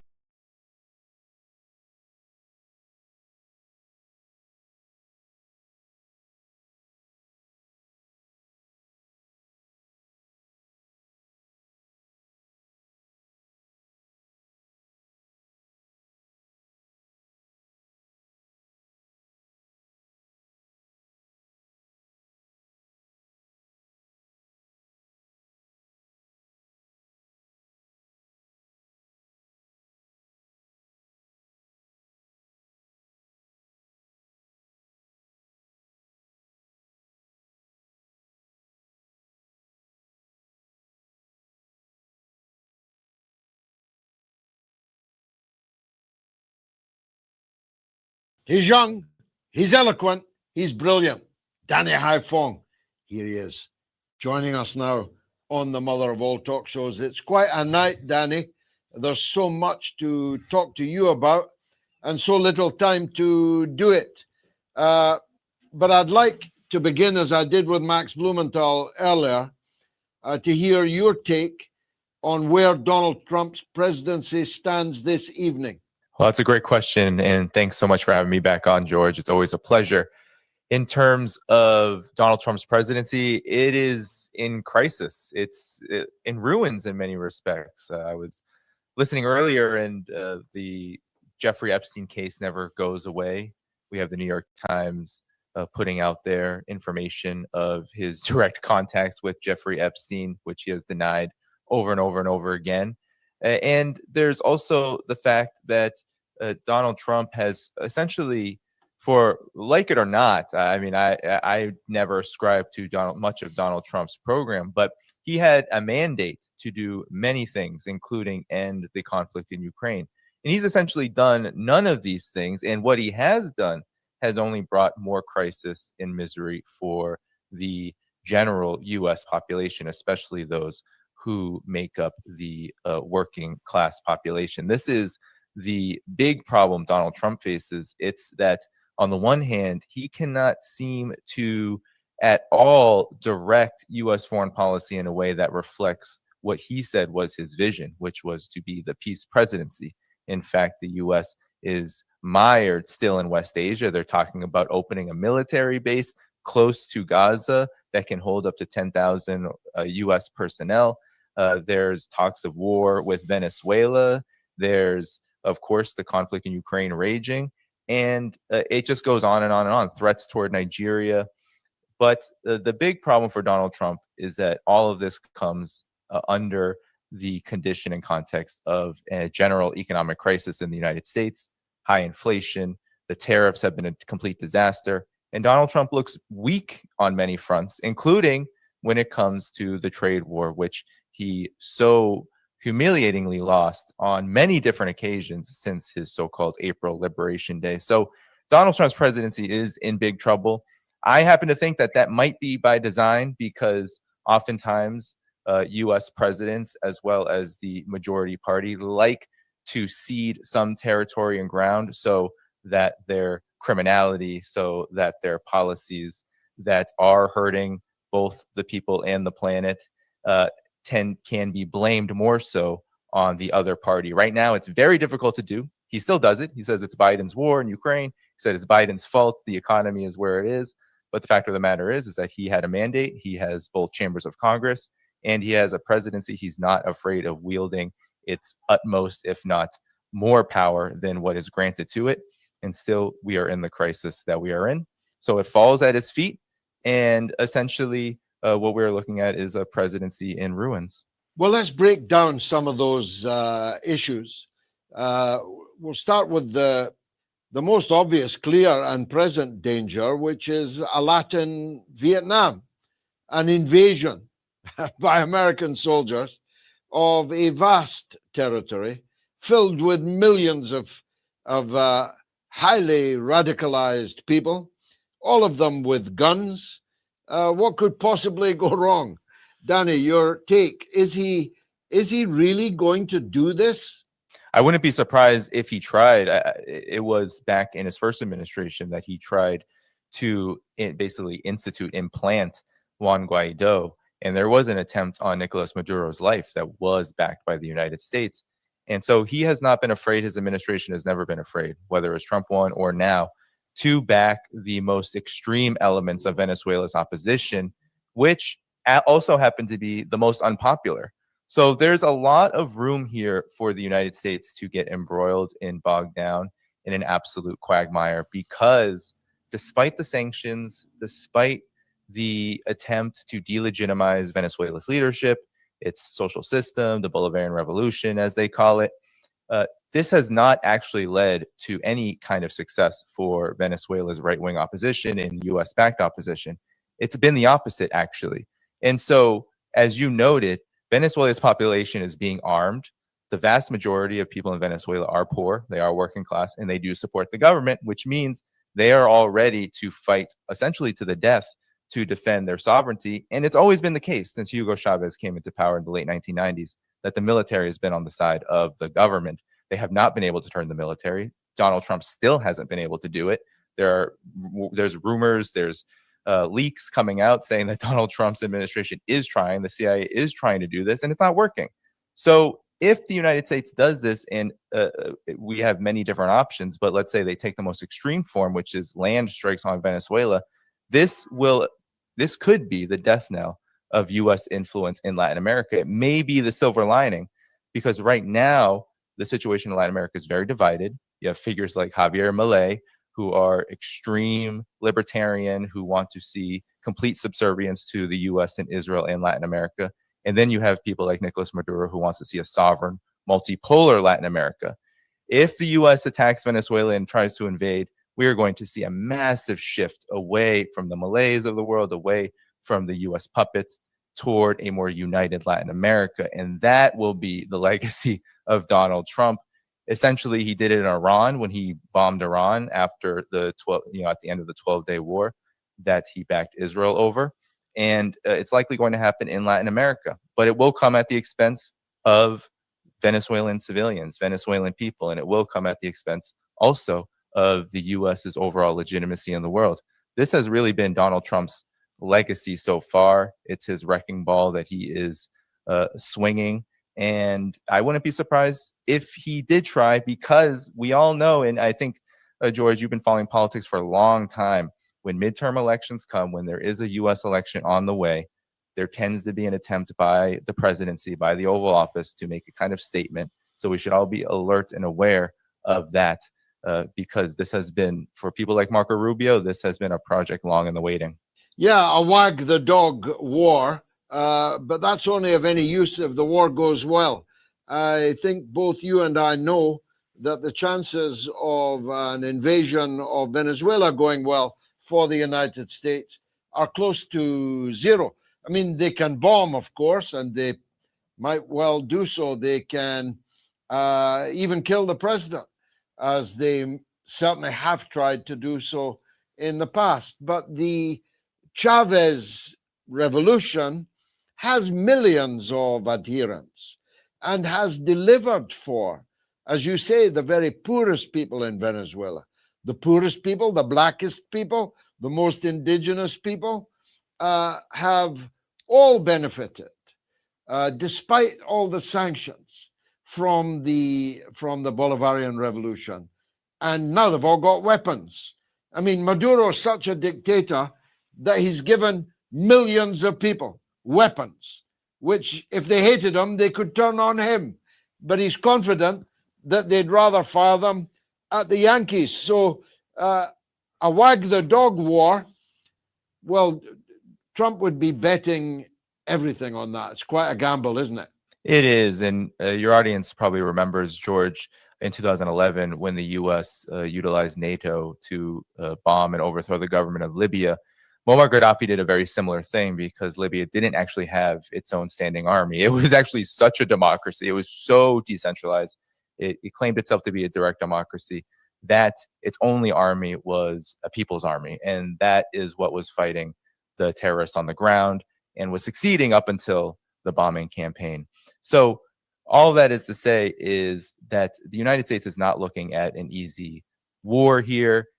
I believe that Nicolas Maduro could be assassinated. The United States, the CIA, Israel, they are good at terrorist attacks. They are good at igniting a kind of internal crisis. That could happen. But then what is the result? The result is likely to be a long, protracted, ultimately losing war that will likely unite the rest of the region, including Venezuelans, against the United States. And the consequences on the world stage, it'll be another example to the rest of the world of what happens when you defy, when you try to chart your own course and destiny of development, political, economic, and otherwise, when you assert your sovereignty. This is going to be a lesson to the rest of the world of what is likely to come, and it will move the rest of the world still more in the direction of multipolarity This has been the legacy of all U.S. presidents, arguably since 2001 when the war on terror was declared. But it accelerated dramatically under Obama, under Trump, and then Biden really lit the flame that Donald Trump now can't seem to put out and is only blowing wind onto the fire. That is, or fanning the flames. And that is what a war in Venezuela will do. It'll be a disaster. The United States, it's not the same world anymore. The United States cannot dictate terms in the same way that it could. They have to even make up rumors about Nicolas Maduro saying that he was trying to give up everything to stop a war, when all of the words that come out of his mouth are the exact opposite, as he holds up Ho Chi Minh and arms the population. It will be a disaster for the U.S. It's just a matter of what kind of disaster does the Trump administration want, what can it handle, and what will be the consequences. And they will be bad. They will be bad all the way around. Any short-term gains will be met with long-term problems and crises. How did you feel about that jihadist, that Sharia law man, not Mamdani, Jolani, sitting in the White House, getting sprayed by perfume, Trump perfume? God knows what that's like. Asked how many wives he's got, because I never know with you guys. Joshing around in the Oval Office, a man that not 1 year ago you would have got $10 million for turning him in. Yeah, it's an absolute. It's just absolutely disgusting. On the one hand, there have been many that have been very critical of Vladimir Putin having a head of state meeting with Jolani. And the fact of the matter is that Russia was not the architect of regime change in Syria. The United States was. And so Russia has to play realpolitik, because that is what a government does that is trying to essentially stave away war, no matter what we might think of it and how the optics look. The United States is a completely different animal. The United States is the architect of regime change. The United States was the one, through both its vassal states in the region, Israel, and itself, backing people like Jolani. The United States had a bounty on Jolani's head. The embassy, the U.S. Embassy of Syria, all the way up until Jolani was anointed president, had that ex post saying that there was a massive bounty to capture Jolani, dead or alive. This is who Jolani was. He is a head chopper. He is somebody who has committed untold crimes, and it was all to the benefit of the empire. It was all to the benefit of the U.S. in Israel. And now he comes in as a literal head chopper, president, anointed president at the White House, treated with the utmost of just, some people called it awkward, but it was pathetic. It was, in my estimation, a spit in the face to all of those who opposed the war on Syria. Much of his base opposed the war on Syria, opposed what was happening there, opposed what is going on, the sectarian strife, the armed groups, the Al-Qaeda affiliates like Jolani, these types. And now Donald Trump is embracing them and even calling for what many people might not have been paying attention to, perhaps even a more cemented military presence for the United States in Syria as it starts to roll in the privatization wagon to strip Syria of all of its assets. This is the Syria that the United States created, and this is the Syria that now Donald Trump is embracing in the most crass and really despicable form. That was the takeaway for me, was that all of those years of supporting regime change in Syria has led to one of the most really embarrassing and despicable optics that we've seen. And this is something that Donald Trump ultimately embraces, but it's these kind of optics that actually don't do him well, that really just harm his administration. And more people are seeing what it is really all about. It's about the U.S. Maintaining and expanding its hegemony at all costs.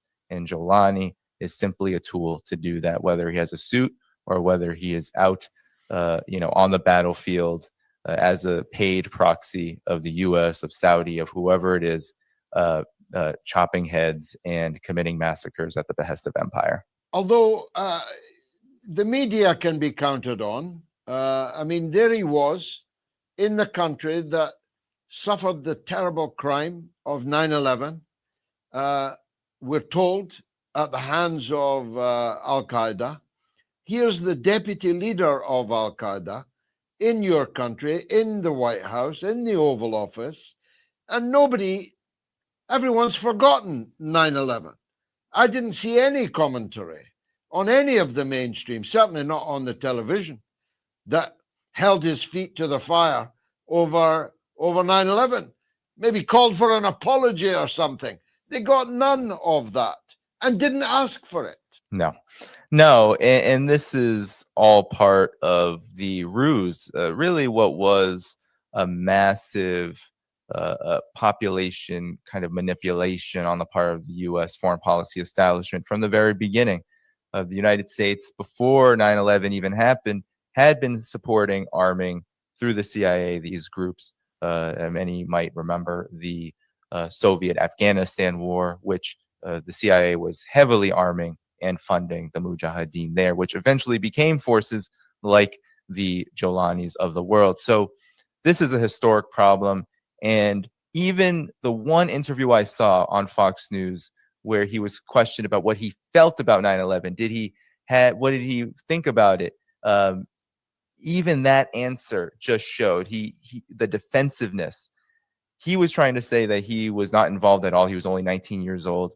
But the problem here is that when he said that, he essentially implicated himself in being involved in operations of a very similar kind, if not that one. And this is how absolutely embarrassing it is for the United States, whether it's the corporate media trying to whitewash him or whether it's Donald Trump spraying him with, I guess, a kind of a whitewash cologne. Whatever the optics are and whatever the approach is to Jolani, like this is how embarrassing and humiliating it is. It is showing the world exactly what the U.S. foreign policy establishment does, and that is to arm, fund, train, make these groups weapons of their own foreign policy objectives, only for them often to blow back. But when they don't, when it does work out like in Syria, then they are embraced as heroes, more heroic than even their own troops, which died in the thousands because of the wars that were justified by 9/11. It's absolutely criminal, and it is something that I think many people in the United States are looking at either in disgust or they are looking at it in a way where they understand that this is not about them. The government doesn't care about them. Donald Trump doesn't care about them either. It's all about power for the tiny few at the expense of the rest. And Donald Trump is forwarding that in the most obscene ways when it comes to Jolani and that visit.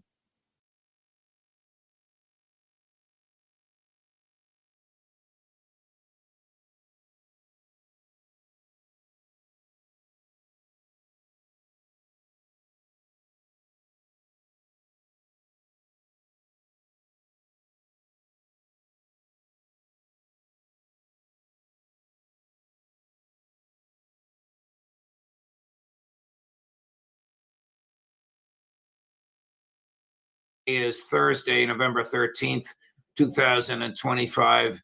Max Blumenthal joins us now.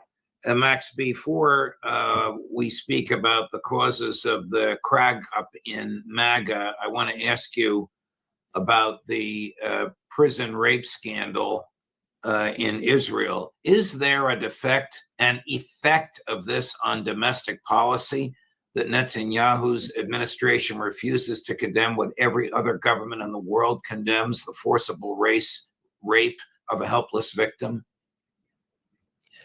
This is a major domestic issue in Israel, a major domestic story, and it's because of domestic politics, post-war domestic politics, that Netanyahu, if he wanted, would have a very difficult time actually pushing for the prosecution of a small group of soldiers from, I think they're called Unit 101, which severely, brutally raped, kidnapped Palestinian male captives from Gaza in the Sde Teman torture center. And this small group is part of a much wider circle of Israeli soldiers operating in Israel's archipelago of torture dungeons, which conducted systematic rape following orders that obviously went to the top and were handed down presumably by Security Minister Itamar Ben-Gvir, who played an important role in Benjamin Netanyahu's coalition. But these men represent a constituency in Israel. One of them is named Meir Shetrit, and he understood that he represented such a large constituency within Israel several months ago when this scandal erupted, that he actually took off his mask and went on national TV and then was hosted on Israel's ultra-nationalist Channel 14 as a kind of hero on a talk show. So he had no problem revealing his identity. He became a folk hero to a certain constituency in Israel. That constituency is war veterans, reservists. And Israel's having a very hard time keeping those reservists in the field because of the exhaustion of 2 years of genocide, fighting on multiple fronts.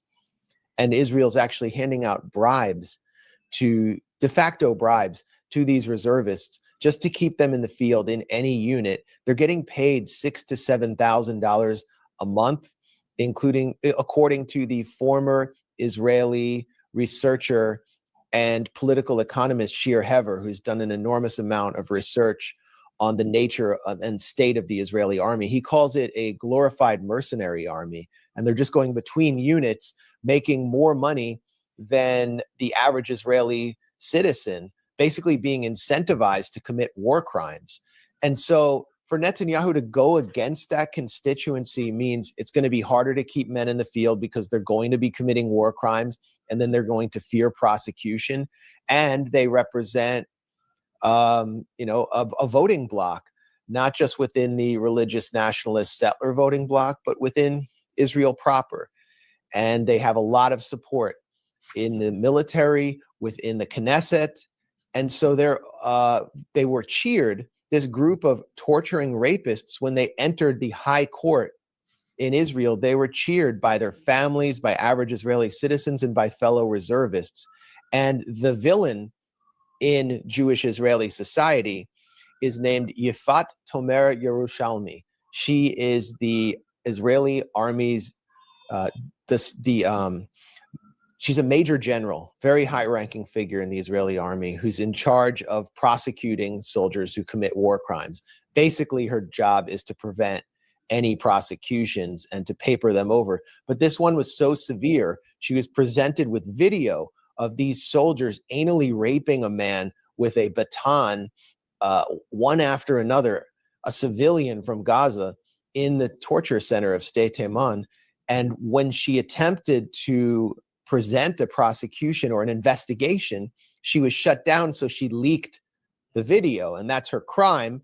These soldiers, their supporters, prepared to appear outside of her home, and she then disappeared for several days, and the Israeli police launched a nationwide manhunt, found her alive on a beach. It turns out she had attempted suicide by trying to take sleeping pills. They captured her, took her to prison, are now prosecuting her, and she's currently under house arrest.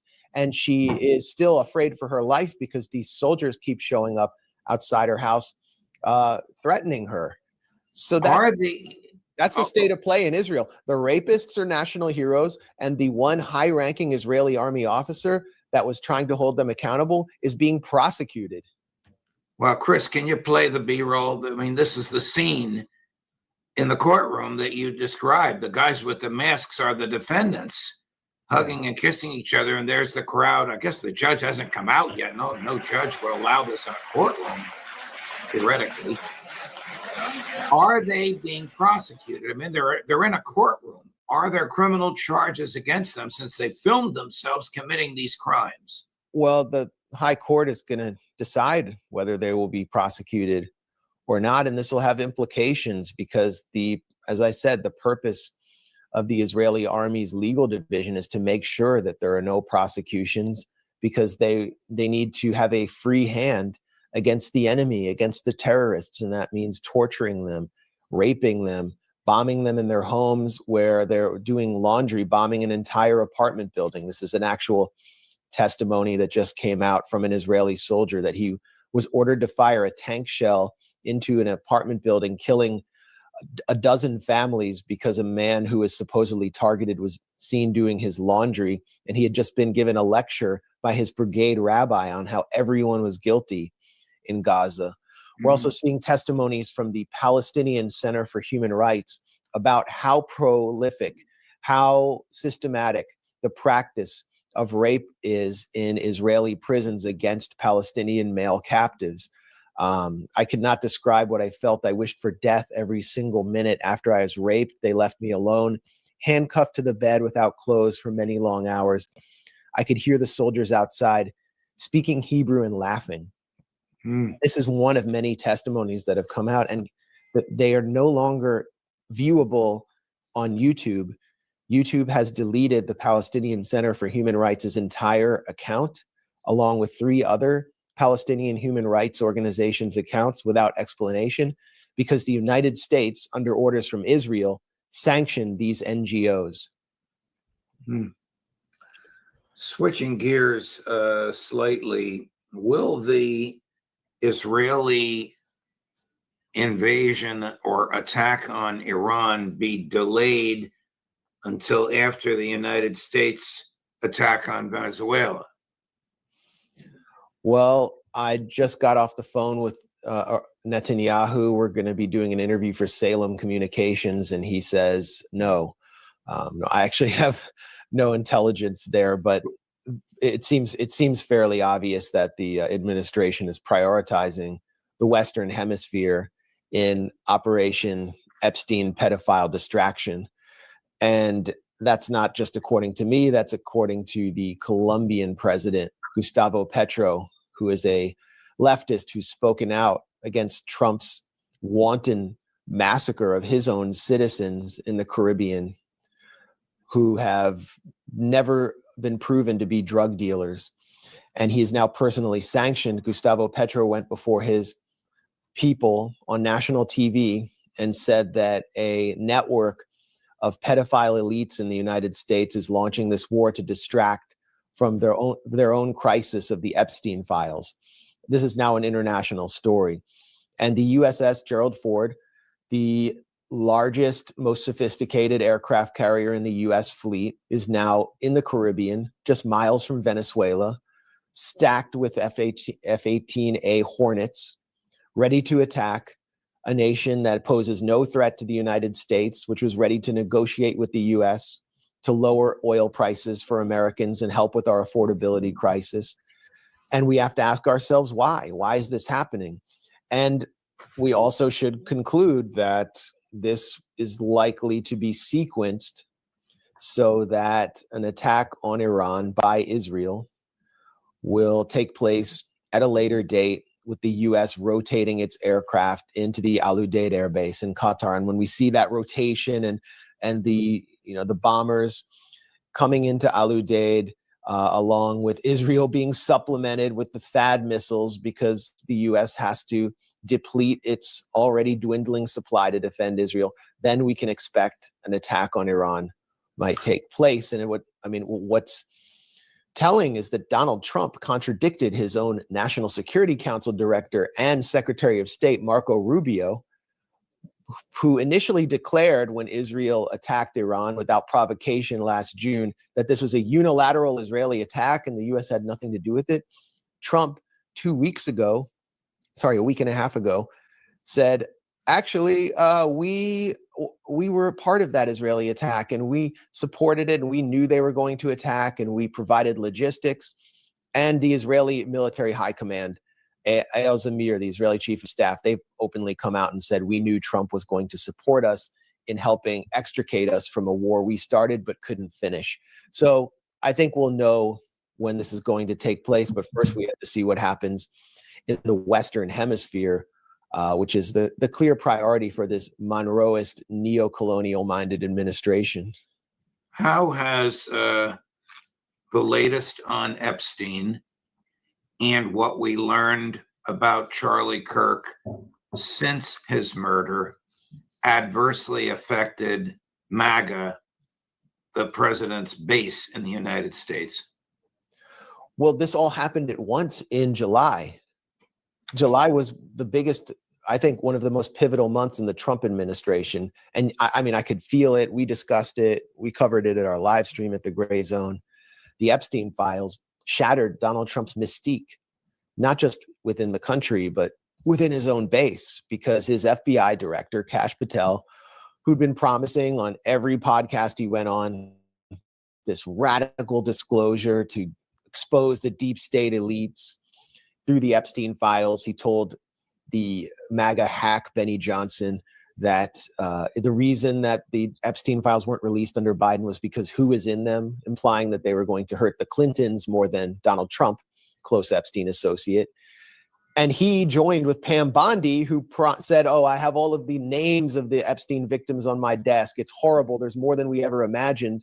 We're going to get it out there. They joined together to suppress the Epstein files in a joint memo at the behest of Donald Trump, who's obviously very anxious about his own exposure in these files. And now we can see through the House Oversight Committee email drop that Donald Trump is more exposed than previously known. And that according to Epstein and Ghislaine Maxwell, Trump knew there were victims, there were actual victims of abuse. Virginia Giuffre, where did she come from? According to Donald Trump himself, I don't even know why he said this, she came from his own salon at Mar-a-Lago. Right. And was taken by Jeffrey Epstein. So there's a lot there. And this, to the MAGA base, this showed that they were actually in with the pedophile elite, that Donald Trump was actually part of the deep state, that he was part of this sort of white collar criminal class that exists above the law, that is not accountable to the public, and that he was lying to them. And additionally, the whole 12-day war with Iran, in which Netanyahu had Trump like a puppet, like was playing him like a marionette a month before, showed them that he was not America first, and that he was a complete tool, along with the Gaza genocide. Charlie Kirk was experiencing this with the MAGA base because they were his audience. And at the same time, he had a class of Zionist billionaires trying to puppeteer him on behalf of Netanyahu, who were also keeping Trump in line. And he was not as easy to puppeteer as Donald Trump, as we now know. And he was chomping at the bit. He was upset with what he called moral blackmail. And the next thing you know, by September, he's dead.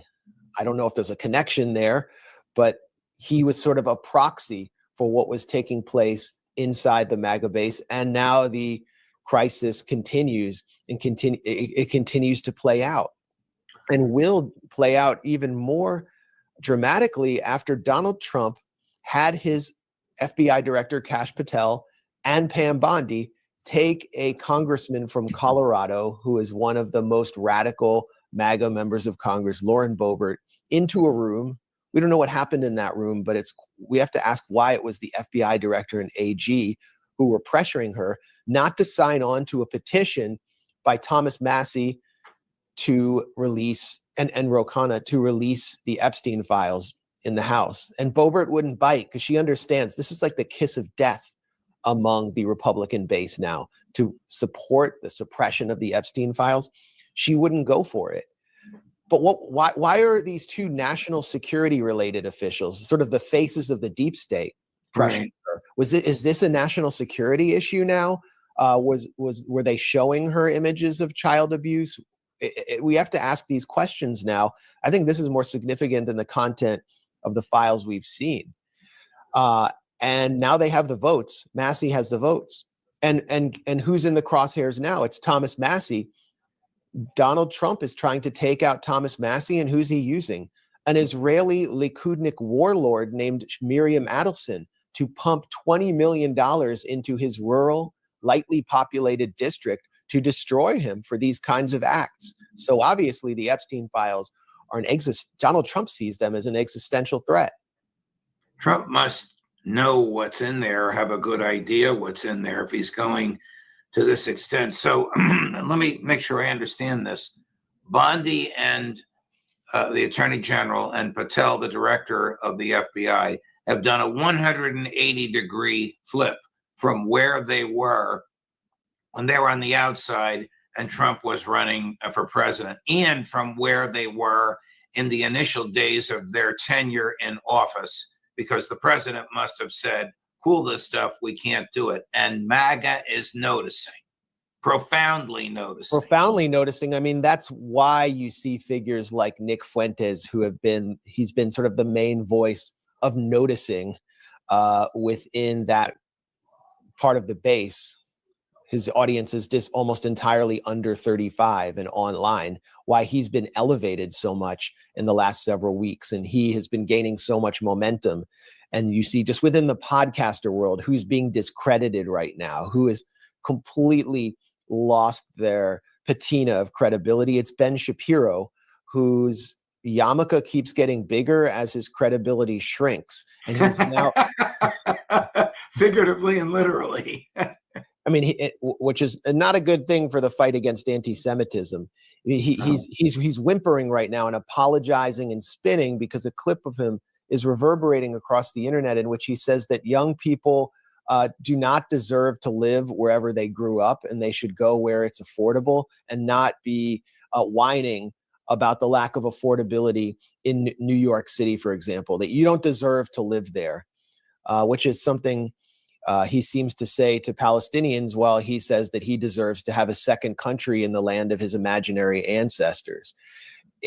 If someone wanted to spread anti-Semitism more than it's already being spread, they would project that clip on the walls of abandoned factories across Ohio, because that's the exact message that the MAGA base is disgusted by right now.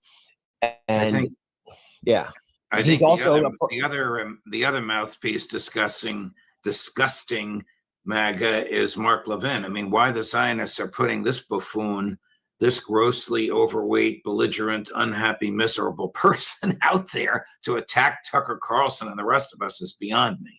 Yeah, I mean, the scene of him in Sheldon Adelson's casino in Vegas, the Sands, at the Republican Jewish Coalition, wearing a shiny gold tie, declaring that it doesn't matter what you say on your stupid podcast or on your radio show, we will still destroy you, is just the perfect encapsulation of the anti-democratic mentality of the Zionist billionaire class for whom he's a mouthpiece. And this is fueling so much rage. These figures don't really have a grassroots base. It's fueling rage, and the rage is playing out in a very toxic way, but it's going to ultimately poison the Republican Party for someone like J.D. Vance. And Marco Rubio will not be taken seriously at all because he is the absolute puppet of this 0.1% class element. Right. So it's going to keep, this is like the story of the next 2 or 3 years. This will be the story of the midterms. The Democrats will not relent from the Epstein files. They finally figured out that this was Donald Trump's Achilles heel. And now that Adelita Grijalva has been seated in the House, there is a majority for releasing the Epstein files. There will be all these proxy battles, like the re-election of Thomas Massey. There will be an attack on Marjorie Taylor Greene, who's positioning herself as sort of the voice of the independent right. And Donald Trump, as far as this king-like figure or victim hero of the right, is finished. He's become they increasingly see him the way that progressives saw Joe Biden a year ago. You and I usually don't talk domestic politics, but I'm going to guess you were not surprised with the election in Virginia for governor. Her Annapolis roommate in New Jersey for governor, and Zohran Mamdani here in New York, ending the political career of Andrew Cuomo. No, I mean, it all connects. Yes, it does connect. We can't divorce the issues that we talk about every week about geopolitics or intelligence intrigues from these elections. It's all integrated, which is why so many Americans who are paying attention are watching your show, because they understand that, our politics are influenced by the politics of empire. Abigail Spanberger is the new governor of Virginia. She's being pushed as one of the new faces of the Democratic Party. The Virginia governor race was seen as a bellwether and she was running against a black Republican Marine. It was kind of like choosing between cancer and lupus for someone who's anti-war. And who is Abigail Spanberger? Well, between 2006 and 2014, she was in this, 2006, she was in the CIA, and she held 5 passports. According to the media, she served somewhere in Western Europe and Los Angeles, but we're not allowed to know. So for 8 years of her professional career, the voters are not allowed to know anything or to vet her. It's the perfect candidate to put up for office because she's vetting proof. She's like a mystery, the ultimate stealth candidate. We don't know what she was doing at all. I mean, she was in Brussels. She had more passports than Jeffrey Epstein.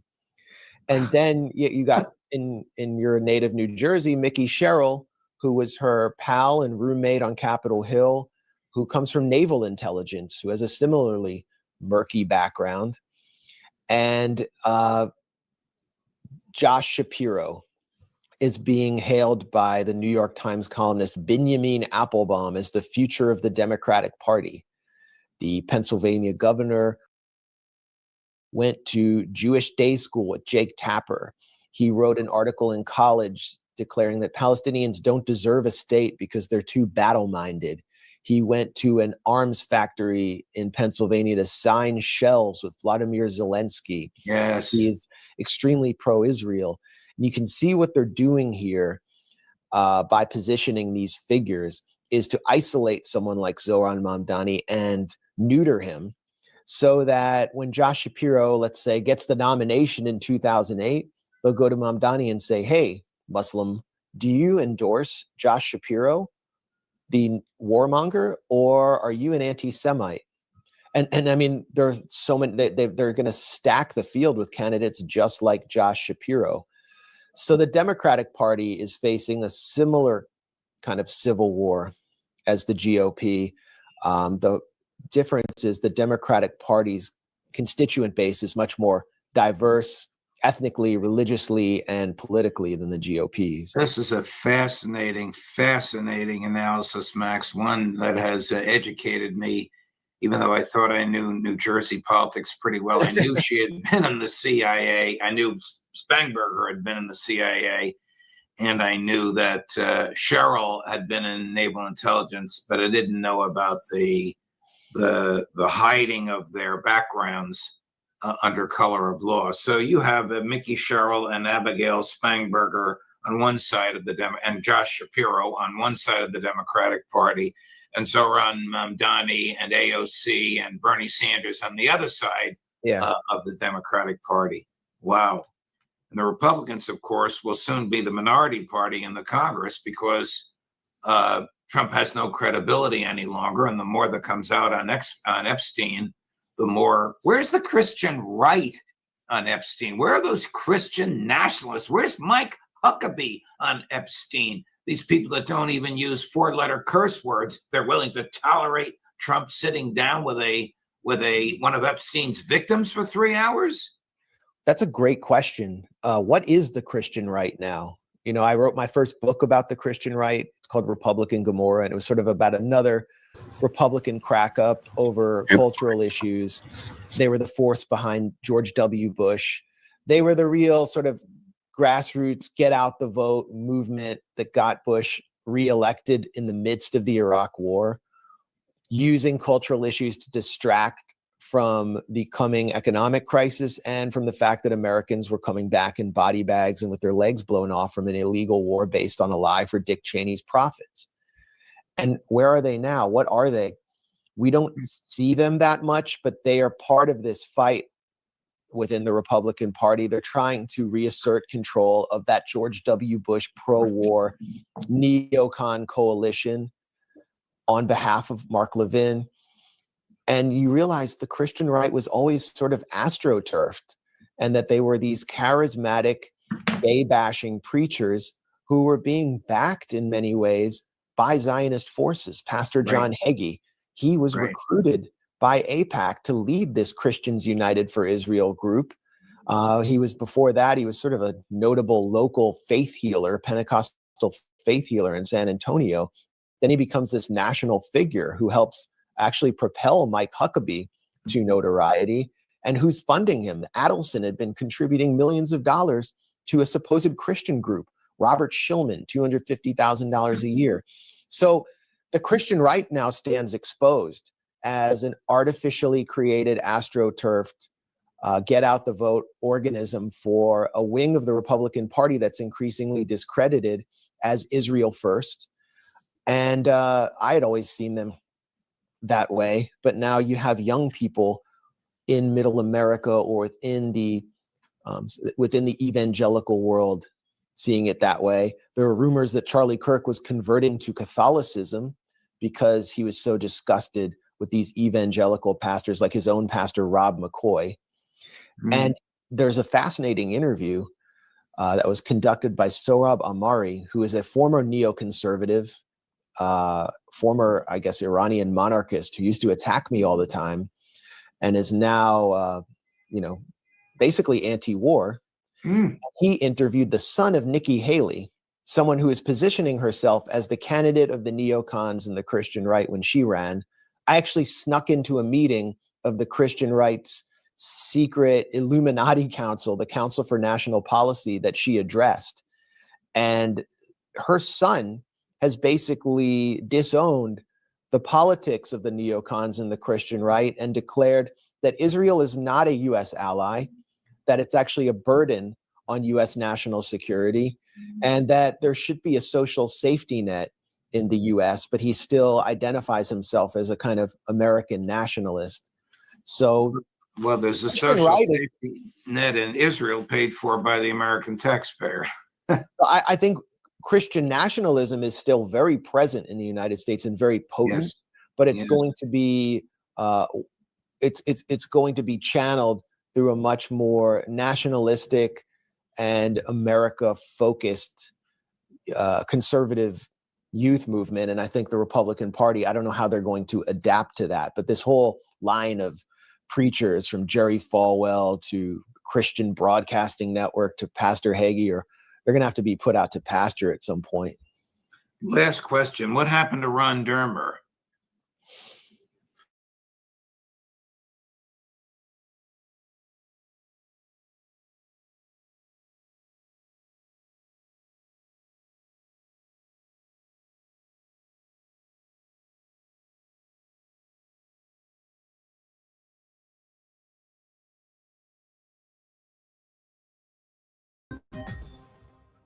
First, it was great seeing you. Now I think I get to see you and hear you. So why don't we just test that? Yeah, great. There you are. Okay. All right. Glenn, can you hear me? Yeah. Yes, I can. All right, Maz, congratulations on this reporting. Before we get into the details of this reporting and the implications of it, I want to ask you instead first about some of the releases today, because I'll give you my impression. You tell me yours. Obviously, there's some salacious stuff in there that can be politically embarrassing to Trump. You have Jeffrey Epstein saying that Virginia Giuffre, who's one of the main Epstein victims, spent a lot of time at Jeffrey Epstein's house along with Donald Trump. The Democrats redacted her name, even though it was very obvious who they were talking about, in part because she is proven to be, and you can ask Michael Tracy and he'll tell you for 8 hours the proof of this, kind of a serial fabulous. She made allegations against Alan Dershowitz that she had to withdraw. A lot of what she said ended up being disproven. So I think they were kind of eager to separate her from these allegations. So you have that. You have Jeffrey Epstein telling other people that Trump did have knowledge of what Jeffrey Epstein was doing. You have Michael Wolff, the kind of discredited journalist who was talking to Jeffrey Epstein in some of these emails about how he could blackmail Trump, basically, how he could use this information that he has about what Trump knew to gain influence with Donald Trump. But to me, the much more interesting and proven component of these emails is what I said earlier, you may have heard, which is that, I mean, it's hard to even list the people, Peter Thiel and Larry Summers and world leaders and leaders of every major bank who Jeffrey Epstein was just constantly talking to after his conviction for soliciting a minor for prostitution. And they just didn't seem to care in the slightest that was the case. He lost no standing whatsoever in this world of the highest level of political and financial power. What do you make of today's releases? Well, first of all, Glenn, thank you for having me on, because it's been sort of interesting to see the lack of response to these very consequential revelations contained in these communications from Epstein. It's almost as though it's being consciously ignored. And it's fascinating seeing the emails come out today, because I kind of agree with what you said. There's a bit of a red herring in these emails. Now, this is not to downplay the very grave nature of the crimes, the sexual crimes that Jeffrey Epstein was involved in, that he committed and he ultimately went to prison for. And that is a very important issue, and the victims and the people involved, that should all be publicly known. But in the intense focus on the salacious details and the attempt to, I guess, embarrass certain political figures who are currently in power at the moment, like Trump, there's a huge other part of the story which is just being ignored, which is not being talked about at all, which kind of hints at what you're talking about. How did Jeffrey Epstein have this enormous Rolodex of people? You named very well-known American figures. He was well-connected in Africa, in Central Asia, in the Middle East, in Russia, in Europe. He knew people all over the world at the topmost levels in business, finance, and technology fields, government and military. He was extremely well-connected individual, and he was using these connections to accomplish specific geopolitical goals for certain countries, as well as economic goals, making money for other people, accomplishing specific political objectives. And we've written about a few of these stories in the past week. You touched on some of them in your introduction there. We're going to do more of that reporting. But in all the focus on the salacious details, and I'm not saying it should not be focused on at all, it is important, there's been pretty much a blackout on this other part of the Epstein story, which in my view is the more consequential part of the story, the more revealing part, and the part which I think there's a conscious effort presently to suppress, or, to use a term of art, do a limited hangout. We'll talk about certain parts of the Epstein story and ignore others, and then deem the story having been, addressed and covered. Really, I think we're only the tip of the iceberg on this. And really, his intelligence and political ties is far, far more important even than the grave crimes he committed for which he was convicted. I remember it was so conspicuous to me when you had that bizarre announcement by Pam Bondi. It was really Pam Bondi and Kash Patel, though they issued it in the name of the Justice Department. It was unsigned. They gave it to Politico, where they essentially said, okay, look, we investigated. No evidence there was any blackmail. There's no client list. None of these things we've been telling you for 4 years. Not only do we know is there, but the government is covering up. Turns out we looked and none of it's there. By the way, he also committed suicide. There's no doubt about that. Just sort of like brushing aside every single one of these things that particularly people on the American right had been fed as certain for so long. And the one notable omission in those denials was that Jeffrey Epstein had any relationship or worked with or for foreign or domestic intelligence. It was like it wasn't even on their radar. And then a week or so later, a reporter, when at the Oval Office, when at the White House, where Trump was meeting with his cabinet, directly asked Trump and said, is there any evidence that Jeffrey Epstein in these files, is there any evidence that he was working with foreign intelligence agencies?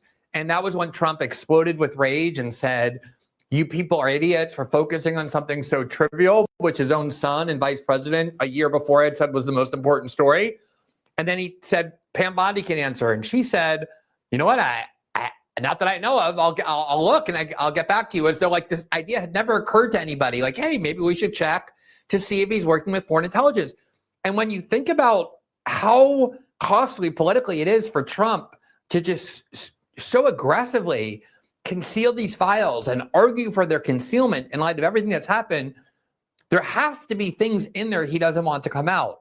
And obviously one possibility is there's a bunch of his friends who are mentioned in there, or even himself, and he may think we're mentioned in there. It may harm our reputation, even though it's not really evidence or proof we've done anything wrong.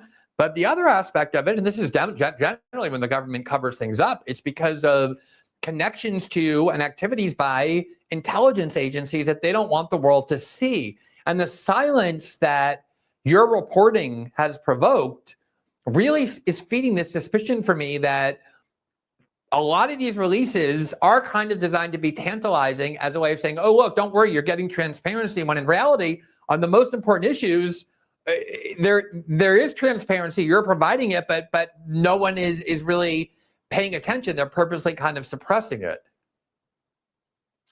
I think that's absolutely correct. It's interesting when you look at these releases, a lot of our reporting, it's based partly on the email leaks that took place and are hosted on a website called Distributed Denial of Secrets, which is like a successor to WikiLeaks. And the emails were hacked by this pro-Palestinian hacking group some years ago. No one knows the exact identity of them.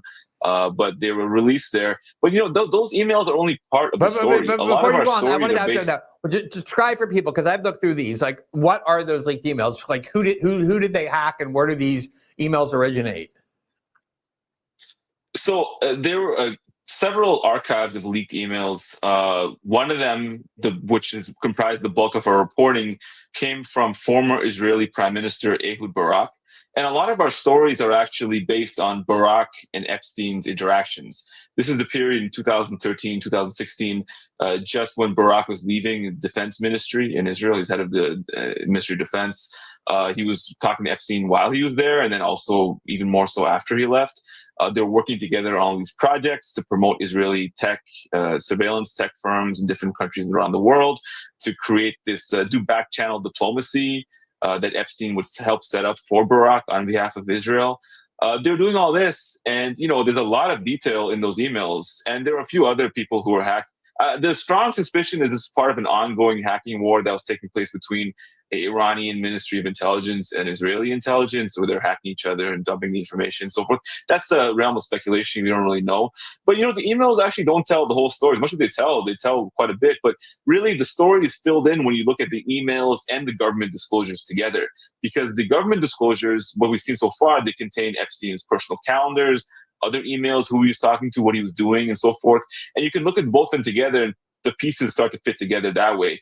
But what I noticed is that in these email disclosures, the ones so far, the government, for one thing, they release the documents in a way which makes them deliberately difficult to sort of parse through. So they're creating all these artificial sort of barriers to an ordinary person, for instance, perusing them in a normal way. The major news outlets, which have resources and staff and money to devote to just going through it and systematizing it, they maybe are politically averse to covering some of these issues. And then there's a small Venn diagram of people who have like the resources and the time and the skill set who can parse through it and are professionally doing that, of which I think Dropsite is in that small Venn diagram. So we're reporting on it, but they're making it difficult. They're making it very difficult to do that. And they're highlighting, again, these very salacious emails, which I guess they pass off to a few friendly journalists. That becomes a story. And it's important, like to reiterate, it's important, the issues with Trump and sexual abuse and so forth. But then the real actual story is being occluded by these tactics, which are very canny in some way. But we're focusing in on reporting on these stories based on the emails, based on the government disclosures, specifically looking at the issue of his intelligence contacts. And there's a tremendous wealth of information about this. We've done 4 stories. I believe we'll do many, many more stories about this. And I'm surprised that other news outlets are not looking at it. Well, maybe they will now after we've done a couple of reports about it, gain traction. But it's just the tip of the iceberg. There's a tremendous amount there because Epstein was, like I said, he was an unbelievably active individual. Looking at his emails and his schedule, I wonder how he had the time to get into sex trafficking because he was so busy engaging in diplomacy and business deals all over the world that one cannot imagine how an individual lives this way. And that also points to the sort of inorganic nature, in my view, of these contacts. And, very quickly, people have asked, do I think, or other people look at the emails, think that Jeffrey Epstein worked for Mossad? I actually think, interestingly, the relationship seems to be inverted.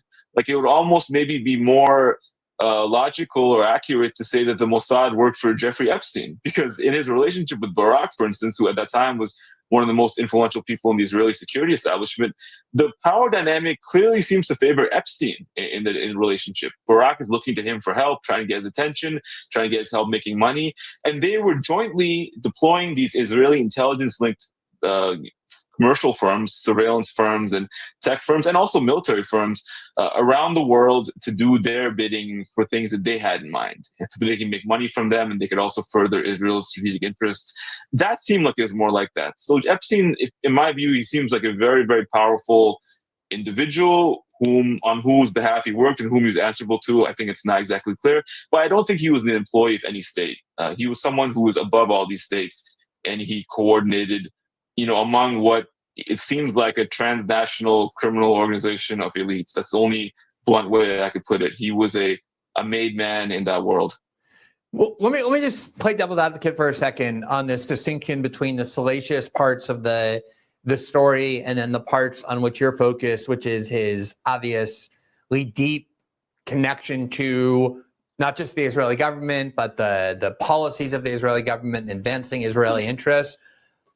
You have, there are a lot of, let's say, Jewish billionaires. And I say Jewish billionaires because, these are people who come from a Jewish culture where you're taught from birth to, have a love for and affection for Israel. You're taught that one of your duties as a Jew is to do everything you can to protect Israel. And there are a lot of extremely wealthy Jews who have as their primary philanthropic activity working on behalf of Israel. Larry Ellison, who's the richest or second richest person in the world, who now controls TikTok and Paramount and CBS through his son, is the largest single donor to the IDF. He does all sorts of things with Israel. When Benjamin Netanyahu was out of power, he was going to give Netanyahu a very lucrative seat on the Oracle board.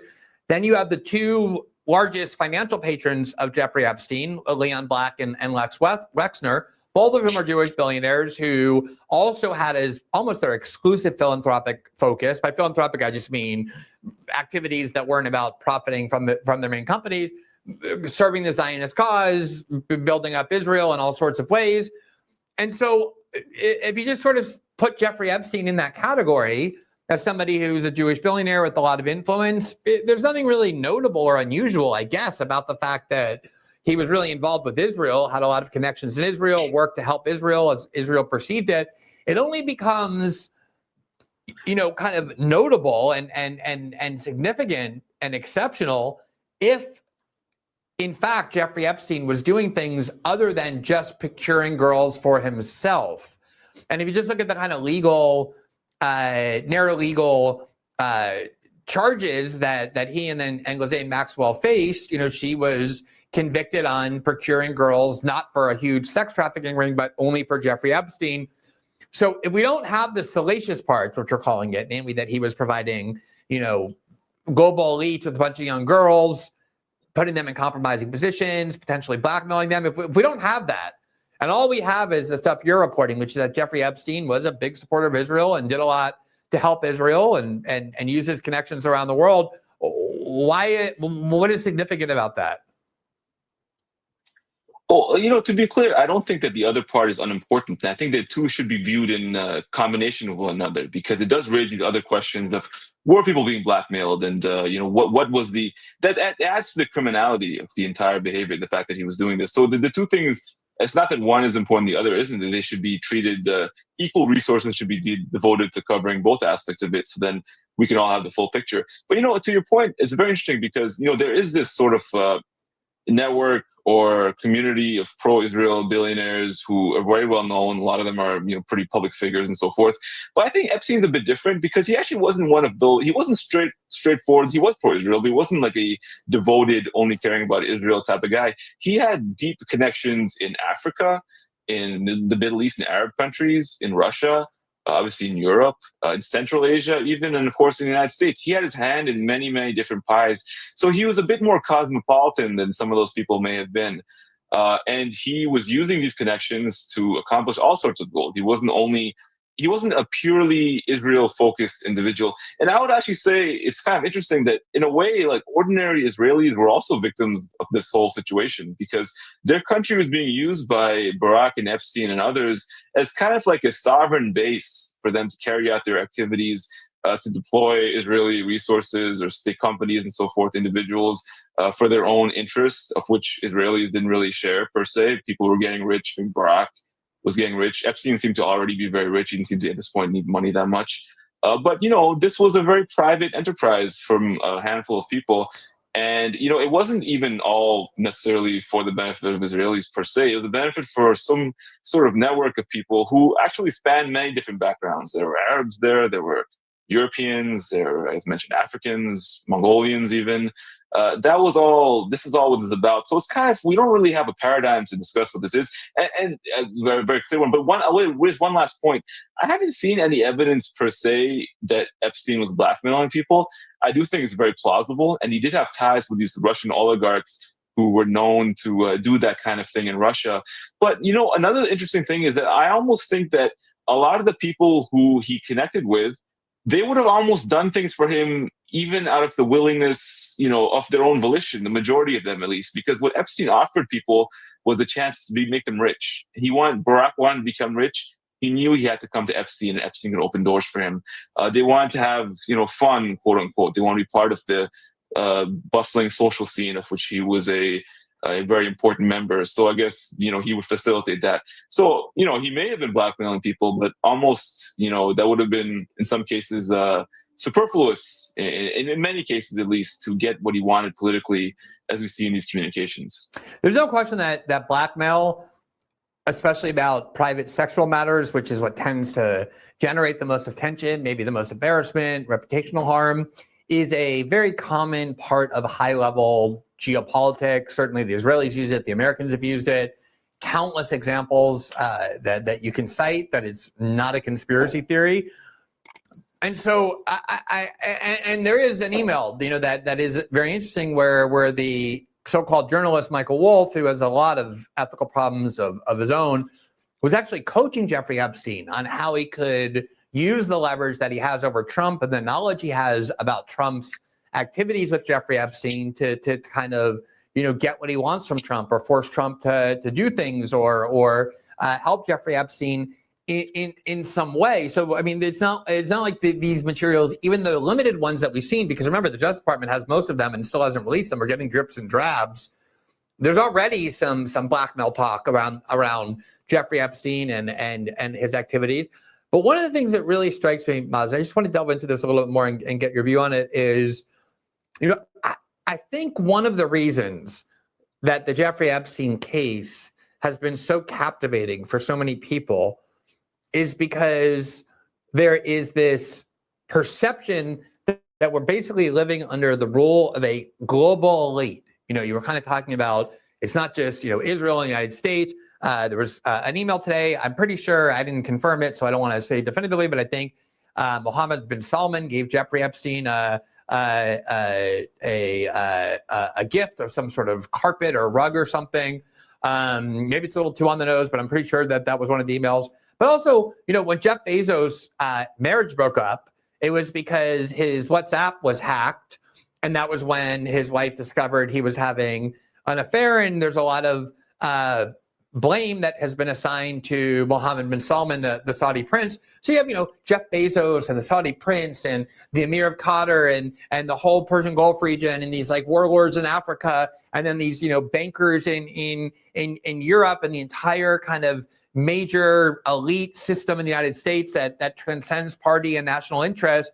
And I think there's a perception that people have, and there's a lot to it, that we're no longer run by kind of a national elite, but this global, international, transnational elite, and that it seems so removed from the people over whom they're ruling, and so drowning in unprecedented levels of wealth and power. You're talking about people worth $350 billion who can just buy up media outlets on a dime, and the amount of money floating around in a lot of these developing countries. You go to these developing countries and you see they look way more advanced than the United States. You're talking about massive amounts of money on this global scale, and that there's something deeply depraved and deeply amoral and maybe even worse.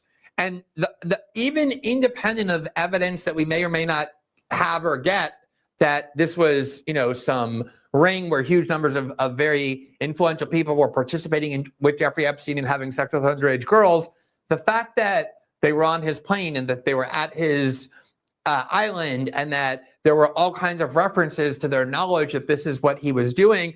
The conviction itself was a public record. What type of global elite or any kind of culture doesn't hold against somebody the fact that they were convicted of soliciting a minor for prostitution, and knowing, so he's some of that rich, and with that level of access to the best lawyers, that's a plea bargain that obviously entails a lot greater wrongdoing than the conviction itself ultimately reflected. And it's like they viewed him as not just a friend, but someone of the highest standing within this extreme mega elite world, What do you think this says about the kinds of people who really are running the world and governing our lives, well separate from and above democratic elections? Well, they're immersed in depravity. That's the obvious conclusion. And one thing I'll say is that in a lot of the reporting we do with Dropside on these global corruption and so forth, even separate from the Epstein stories specifically, the same names keep coming up. I'm working on a story. Me and Ryan are working on a story about another African country, which we're going to publish soon. And a name came up in the context of a story we did about Pakistan a few months ago. Just names there's a very small little community of people, relatively small community of people who seem to all know each other. They're very wealthy. They travel. They are connected to one another in this manner. It's a very relatively small social circle. And people will say, well, this is conspiratorial, or you shouldn't be saying this. But the fact is, this is literally the observable data in front of our eyes. This is what is happening. These are how these people are connected with one another. And they seem to view themselves as having impunity. They have impunity to engage in very egregious activities. I would even venture that the Epstein conviction and the Epstein arrest and everything that happened is an aberration. It's probably more likely we never hear about these things, or we're not aware of everything that's happening per se, things, egregious acts like he was committing. And, to your point, the use of these sexual blackmail as a tool of political control, it's very strong. I'm very conservative in my statements, but there is very strong circumstantial evidence of happening in this case. And again, it's not an issue that anyone in the media really wants to discover. And part of the reason for that is we've also covered in our reporting, the media itself is very implicated. The elite media is very much part of this transnational global elite, which we're discussing. And they have close relationships with many of these individuals as well, too. And there's communications between Epstein and certain high-profile media figures. Even in these emails, we've seen other ones as well, too. We've written about them. So that is something which is part and parcel of this. And I think it points to a broader issue that's taking place right now, that there's a collapsing trust in elites worldwide, and it's very clearly playing out in the US as well, too. And Epstein's a very important figure because what he did and what he signifies and what's not been said about him and how his story ended, it's kind of a key which opens the lock on a lot of different things. It strikes at the legitimacy of what you can call the regime, quote unquote, because he was so plugged in at the highest levels in the American elite and the global elite. He was so depraved, and as he said, people were so unbothered by his depravity. Everything we've written about was many, many years after his first sex conviction, and it seemed to have no impact on his business and personal relationships at that level. It indicts them a lot because the hypocrisy and the behavior, which is so at odds with the public perception, is just so glaring. And the inability to come clean about everything that took place with Epstein and what he did, who he was, and how his life ended, that is only furthering this collapse in trust in elites. And, we're doing these stories. I thought I was pretty jaded and cynical, to be honest. So I'm doing these stories and seeing all these details. And, I think that people who just check out, or they just have no faith in the system, I don't really blame them, because on one hand, there's so much deceit and there's so much, falsity in our public understanding of these issues, and the corruption is so broad, unfortunately, that a lot of things which people would deem irresponsible to believe, they may be true. So I think we should look at this very conservatively and be very indulgent of people, because Epstein's story is just an indictment of so much. And the more I hope we learn, the more we may come to understand how much needs to be reformed. Are privacy concerns keeping you up at night? Because Sam Altman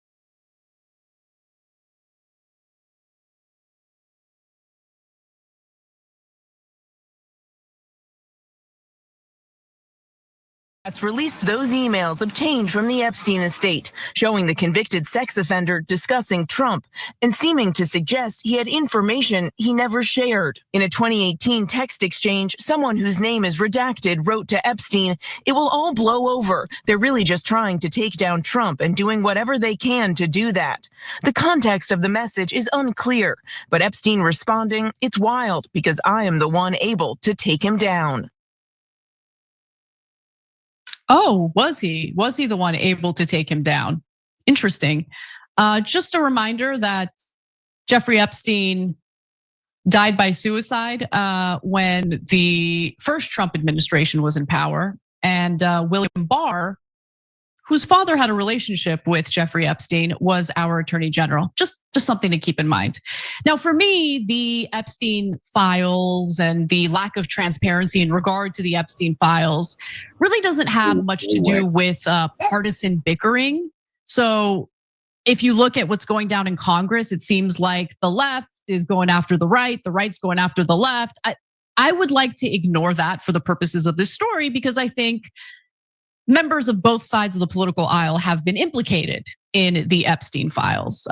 There were some emails that I came across on X just this morning in regard to Hillary Clinton and how she allegedly had frisky relations with some people. Anyway, just look into that for yourselves. I actually want to focus on different elements of the Epstein files right now. And what's really, really interesting is that ex-Harvard President Larry Summers and his close relationship with Epstein for years after he was charged for soliciting a minor also come up. And we're gonna discuss that later in the show. Make sure you check out the live show every day at 6 p.m. Eastern time, because that's when we cover everything. You'll be able to catch every topic that we're talking about. But first, let's just focus on Trump for a minute, who Epstein claimed knew about at least some of the vile conduct that Epstein and friends were involved in, but didn't necessarily participate in it himself. And so in one email released by the House Oversight Committee that Epstein, by the way, sent to Ghislaine Maxwell in 2011, Epstein wrote, "I want you to realize that that dog that hasn't barked is Trump." And then they redact the victim, but victim spent hours at my house with him, meaning with Trump. He has never once been mentioned, police chief, etc. I'm 75% there. Now, Republicans say that the redacted name is Virginia, meaning Virginia Giuffre. And look, it is also very important to mention that she had, prior to dying by suicide, she had never accused President Donald Trump of any wrongdoing. Okay, so it's interesting because a lot of these pieces of evidence, a lot of these leaks kind of confirm that Trump didn't necessarily engage in the illegal, disgusting activities that Epstein and others engaged in. But it does seem to indicate that he knew about what was going on and chose not to say anything about it. But look, in another email, which Epstein sent to journalist Michael Wolff in 2019, he wrote the following. Trump said he asked me to resign, never a member ever, meaning member of Mar-a-Lago, I'm assuming. Of course, he knew about the girls as he asked Ghislaine to stop. So that actually bolsters what Trump has been claiming publicly in regard to his relationship and fallout with Jeffrey Epstein, right? He had said something about how, he was stealing my girls, and their relationship soured after that. And look, the full context of the email isn't clear, but again, it does seem to be a reference to Trump's claim that he forced Epstein out as a member of Mar-a-Lago for being a creep. But Trump also admitted just a few months ago that he was also mad that Epstein stole girls from him that worked at Mar-a-Lago. And one of those girls was Virginia Giuffre. So in another email from February of 2019, Epstein tells Michael Wolff that a victim whose name was redacted worked at Mar-a-Lago, Trump knew of it, and came to my house many times during that period, but that he never got a massage. So again, there are emails, there's some information here that seems to clear Trump of any, wrongdoing as it pertains to the rape of minors. But I also feel like Trump knew, and I'm sure others within our government knew what Epstein was up to and chose not to say a damn thing about it. And that really bothers me. And finally, Epstein wrote to former Treasury Secretary. Well, I'm gonna get to this in just a second, but let's actually wait for a second and talk a little more about this whole Trump situation. I don't know why Trump is panicking about the release of the Epstein files. I don't know why he's engaging in an obvious cover-up of the Epstein files. But the reason why it's important, in my mind, for us to have this transparency, well, two reasons. I would say one of the reasons is that, hey, if we do have people in positions of power in our government, and it turns out they're sick pedophiles, and maybe a foreign government has that dirt on them and as a result uses blackmail to control them, well, they should be ousted. The American people should know who those people are and they should be ousted. It's that simple. The other thing is, if all this information comes out and we're able to identify who Israel, possibly other foreign countries have dirt on, and we can oust them, maybe we can take our government back. Maybe we won't have foreign governments having this much influence over the foreign policy decisions of our government.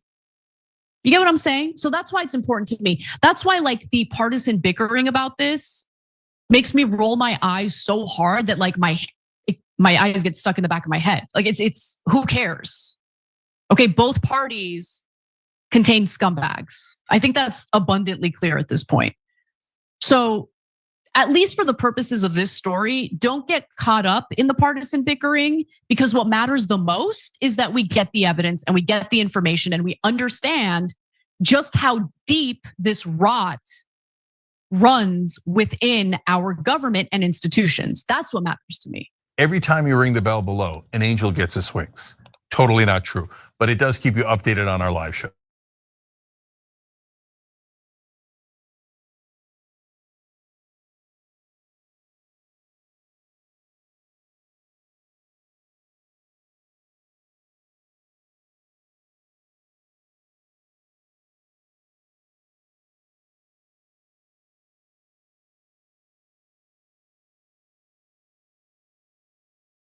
What's the easiest and best way to distract the American media and the American public from the Epstein files? Simple answer, go to war. And that's exactly where the United States is heading right now, a path towards war. Pete Hegseth, the Secretary of Defense, made a major announcement earlier this afternoon within the past hour, announcing Operation Southern Sphere. Donald Trump has been briefed on war plans in Venezuela to include strikes deep inside Venezuelan territory on Venezuelan installations. And it comes as the White House has been riled by the Epstein files, the ongoing disclosure of more files showing Donald Trump's close relationship with Jeffrey Epstein. And on Capitol Hill tonight, at least one Senate Republican and likely more are breaking from Donald Trump and are set to support an Epstein discharge petition that could see the release of the full files from the Department of Justice. We have a White House moving closer towards war, while we have a Congress and a survivor, multiple survivors, demanding accountability and justice. Make sure to like, comment, share, and subscribe to spread the word, because this news, well, it's big. Tonight, Pete Hegseth made this announcement on Twitter. President Trump ordered action, and the Department of War is delivering. Today, I'm announcing Operation Southern Sphere, led by Joint Task Force Southern Sphere and Southcom. This mission defends our homeland, removes narco-terrorists from our hemisphere, and secures our homeland from the drugs that are killing our people. The Western Hemisphere is America's neighborhood, and we will protect it. It comes just hours after Donald Trump, in intelligence briefing inside the Oval Office, was briefed on possible strikes deep inside Venezuela, and as more United States military assets move into the Southern Caribbean region. Why is he doing this now? Well, because more Republicans are breaking from Donald Trump on Jeffrey Epstein. And tonight, Senator John Kennedy from Louisiana, one of the more conservative Republican senators, became the latest to come out for full disclosure and transparency as it relates to the Epstein files. How do you respond to those comments from Thomas Massie that essentially, if you vote to cover up for pedophiles, you've got cover in a Republican primary? He's essentially saying the president is going to help people who vote with him and vote not to release these files. Well, here is the way that my people here in Louisiana see it, Casey. My people think, and I agree with them, that Epstein was a pig, a P-I-G pig. My people think that this is no country for creepy old men. My people believe, and I think they're right, that Epstein trafficked young women, some of whom were minors, to himself. But here's the issue. My people want to know who else, if anyone, did Epstein traffic young women to? And if they were punished, how were they punished? And if they weren't punished, why? Now, President Trump has turned that issue over to Attorney General Bondi. And I don't know how she is going to answer that question for the American people without releasing all the records. Maybe she can, but I just don't think this issue is going to go away until that issue is addressed and answered to the American people's satisfaction. Yeah. And I may end up with a sombrero on my head for saying that, but that's the way I see it. That sombrero he's referring to is if he's on the other end of a Donald Trump Truth Social post, because Donald Trump lately has been dressing members of Congress up in sombreros, those who he doesn't like, to attack them. And it comes as we're getting more documents from the Epstein estate. This is an email from Jeffrey Epstein to Reed Weingarten from October 24th, 2012. Read it with me. Have one of your cronies asked to see the mortgage to Mar-a-Lago. Cash from electrician's unit. His driver, Matt, was the bagman later made an executive at the public company. And the $30 million loan from the casino to Donald Trump, backdated. In 2012, Jeffrey Epstein was demanding to see Donald Trump's financial documents. Why? Then, moving forward to 2018. This is an email from Jeffrey Epstein. Yes, thanks.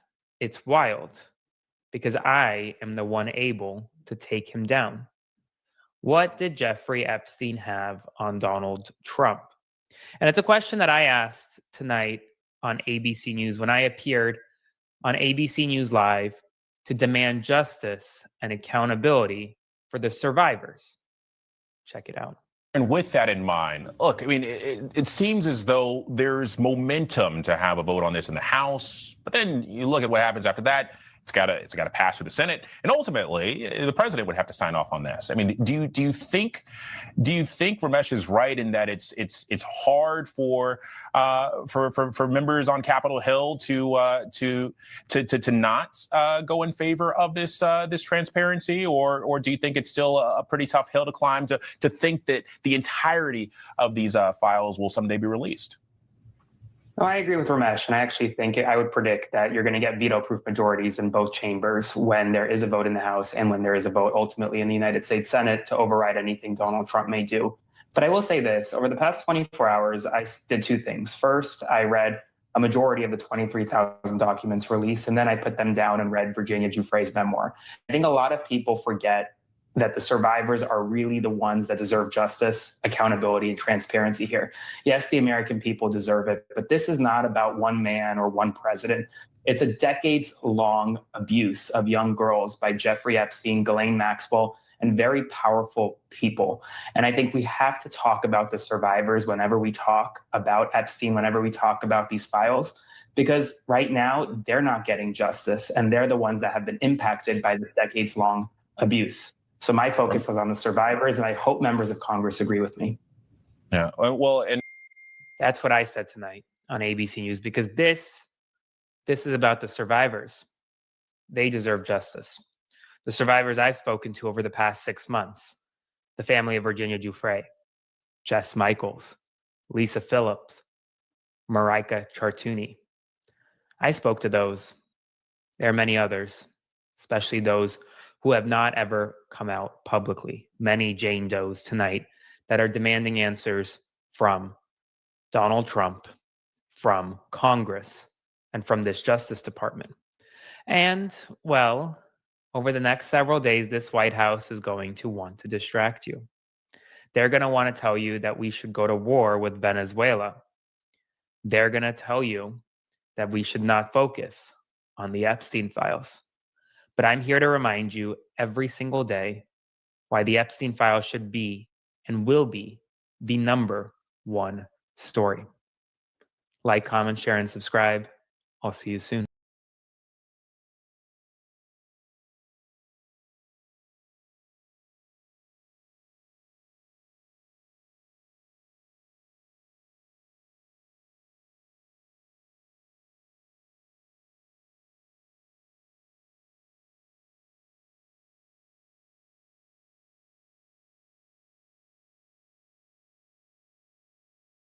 GOP leaders bracing tonight for a significant number of Republican defections. Republicans going to break from Trump and support a bipartisan bill calling for the release of the Jeffrey Epstein files. Trump not helping his cause here, ignoring questions today about why his name appears in newly released Jeffrey Epstein emails thousands of times. Sir, any response to the Epstein emails that mention your name? Silence. But it was thousands of times his name was included in new emails. And those emails, by the way, are only a fraction of the actual, still unreleased Epstein files, which all leads to the most basic, fundamental question. It is a glaring question. Why is Trump acting like a person desperately trying to hide something? After all, when Trump didn't have the power to release the Epstein files, he said he was all for them being made public. Would you declassify the Epstein files? Yeah, I would. I'd be inclined to do the Epstein. I'd have no problem with it. Well, he's got a big problem with it. He now has the power to follow through. And now, instead, he's called the whole situation a hoax again and again and again and again and again. He said that anyone supporting the files release is engaged in a quote-unquote hostile act to his administration. And he said that any Republican willing to vote for the files release is dumb and stupid. Why? It makes absolutely no sense. And we're not the only ones asking these questions. Listen to MAGA stalwart Megyn Kelly. Why didn't Trump just release these? Just release them. Just release them, right? Like now he's in a position of being like singled out as the only one, allegedly, as opposed to one of a slew of names. The Democrats, of course, are going to make a ton of hay over it. And I don't know that there's any there whatsoever, but I concede that they sound bad. They don't sound good. And what she's talking about there is just that 20,000 pages of emails, right, that include Trump's name thousands of times. They make it sound like Epstein and Trump were very close for a very long time. Now, we know there was a period of time that they were essentially best friends. Many have described them that way to us. But even a whole decade after Trump said he dumped Epstein from Mar-a-Lago for being a, quote, creep, these emails were being sent around. A lot of really important people still going to Epstein for advice about Trump. One example is in June of 2018, weeks before Trump's first big official summit with Putin. Epstein emails a former top European official offering help, writing, quote, I think you might suggest to Putin that Lavrov can get insight on talking to me. Vitaly Churkin used to, but he died. Now, Churkin had been the longest serving Russian ambassador to the United Nations. Kristen Holmes is at the White House to begin our coverage tonight. And Kristen, something that, months ago, certainly at the beginning of the summer, right, when Trump denied that his own DOJ had told him his name was in the Epstein files, a day that he probably didn't think would ever come. House GOP seeming to flee from him. Leaders there bracing for a big number of Republicans to break from Trump, vote to release the Epstein files. How concerned is Trump about this? Well, the White House is watching it very closely. I mean, what we know right now is that Speaker Johnson today essentially did a reverse course. The White House and the Speaker's office have been working together to try and stop this bill from actually being taken up for a vote. Then all of a sudden you see Speaker Johnson saying that he's going to expedite it. It's going to be brought to the floor as early next week. We are told that President Trump and Speaker Johnson discussed this together, and essentially it was made clear to the president by both Speaker Johnson as well as several advisors that this was the inevitable, that this had to move forward and that there was no reason in stopping it, just get it over with. And President Trump seems to have conceded that idea. So while you're hearing him say these things about people being dumb or going against the wishes of the administration, there is a really real belief here at the White House that this is going to pass through the GOP House. Now, of course, the big question is what happens then when it lands in the GOP-led Senate? Yeah. What is the White House going to do? Are they going to take issue with senators? Are they going to personally whip senators? And I'm told that the decision has not yet been made on what their strategy is going to be once they do believe that this passes through the House and lands in the Senate, because there is also a resignation, an understanding among many White House officials that there's really not much they can do to stop this momentum, that there are senators as well as House members who have said that this is something they want, and it is going to be something that they vote to move forward, the release of these documents. So again, the White House is watching all of this very closely. That will then lead to, if it does pass in the Senate, this landing on President Trump's desk. And I'm told that that's not even part of the discussion right now. All the discussion is what they're going to do in the next steps when this goes through the House, which they believe that it will. I have talked to a number of his allies, people on the outside who have defended President Trump for years, who support him, who still support him. But a lot of them sound like Megyn Kelly. They have a lot of questions as to why the White House is not getting ahead of this. One reason I'm told is that President Trump himself is dictating all of the response to this. And that is part of the reason that you're seeing it as a much more reactive response, because that is what he wants. Yeah, well, and it is, of course, something when people take a step back and say, why would anyone not want to put out the files of a pedophile and who knew and who aided and who participated, right? I mean, it's people don't want to be on the wrong side of that one, and it's obvious the right side. Kristen, thank you very much. As we, I think Kristen pointing out the crucial question, right? What will happen if it gets through the Senate and gets to Trump's desk? Well, Stacey Williams is out front now. She is a former Sports Illustrated model who dated Epstein in the early 1990s. She was one of the first people to come on this show and make it clear that Epstein and Trump, in your words, Stacey, were quote unquote best friends. And so many others, after you said that, talked about the closeness of their relationship over many years. We heard it again and again from others who knew them after you spoke. And Stacey also went public in 2024 with accusations that Trump groped her in 1993 in front of Epstein at Trump Tower. Allegations, of course, Trump has denied. Stacey, I really appreciate your taking the time and coming on tonight. Obviously, the Epstein files are one thing, and they're still under lock and seal. These emails, though, from the Epstein estate that include Trump's name in them thousands of times have gotten even more GOP members to say it's time for them to jump ship with Trump on this one and vote for the release of the files. Did you ever think you'd see this happen? That Republicans are supporting the release of the files? Yeah. Well, we've had a few, right? I've never understood the sort of the role of legislative officials in protecting pedophiles. I didn't think that was part of the job criteria. So it's been very confusing to me. But if some of them are finally arriving at some moral clarity, that's a good thing. Transparency is critical. And I was quite shocked to hear the White House say yesterday that they're being fully transparent after dragging a member of Congress there to get her to pull back her vote on releasing the Epstein files. It's condescending to the American people, and it is cruel and damaging to the Epstein survivors.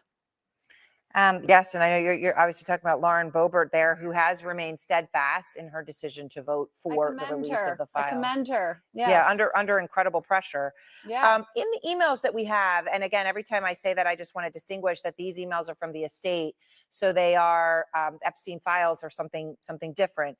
But the emails themselves reveal a lot of information, Stacey. They talk about the close relationship, wingman type relationship that Trump and Epstein had, which you've talked about when you talked about how they were best friends during the time that you knew them. This is a video I'm showing of from NBC that shows Trump and Epstein at a party in Mar-a-Lago. It's all the way back in 1992, an important year for you, Stacey, because that's the year you met Epstein. And what they're doing in that video is watching women on the dance floor. And Trump appears to say to Epstein, she's hot, referring to a woman. They're then pointing fingers. Now, in one of the emails that we have in the context of that video, Epstein says he gave Trump one of his girlfriends. He writes, my 20-year-old girlfriend in 93 that after 2 years I gave to Donald. Now, by the way, you met him in 1992. When you see that, though, in this email in black and white, I quote unquote gave to Donald.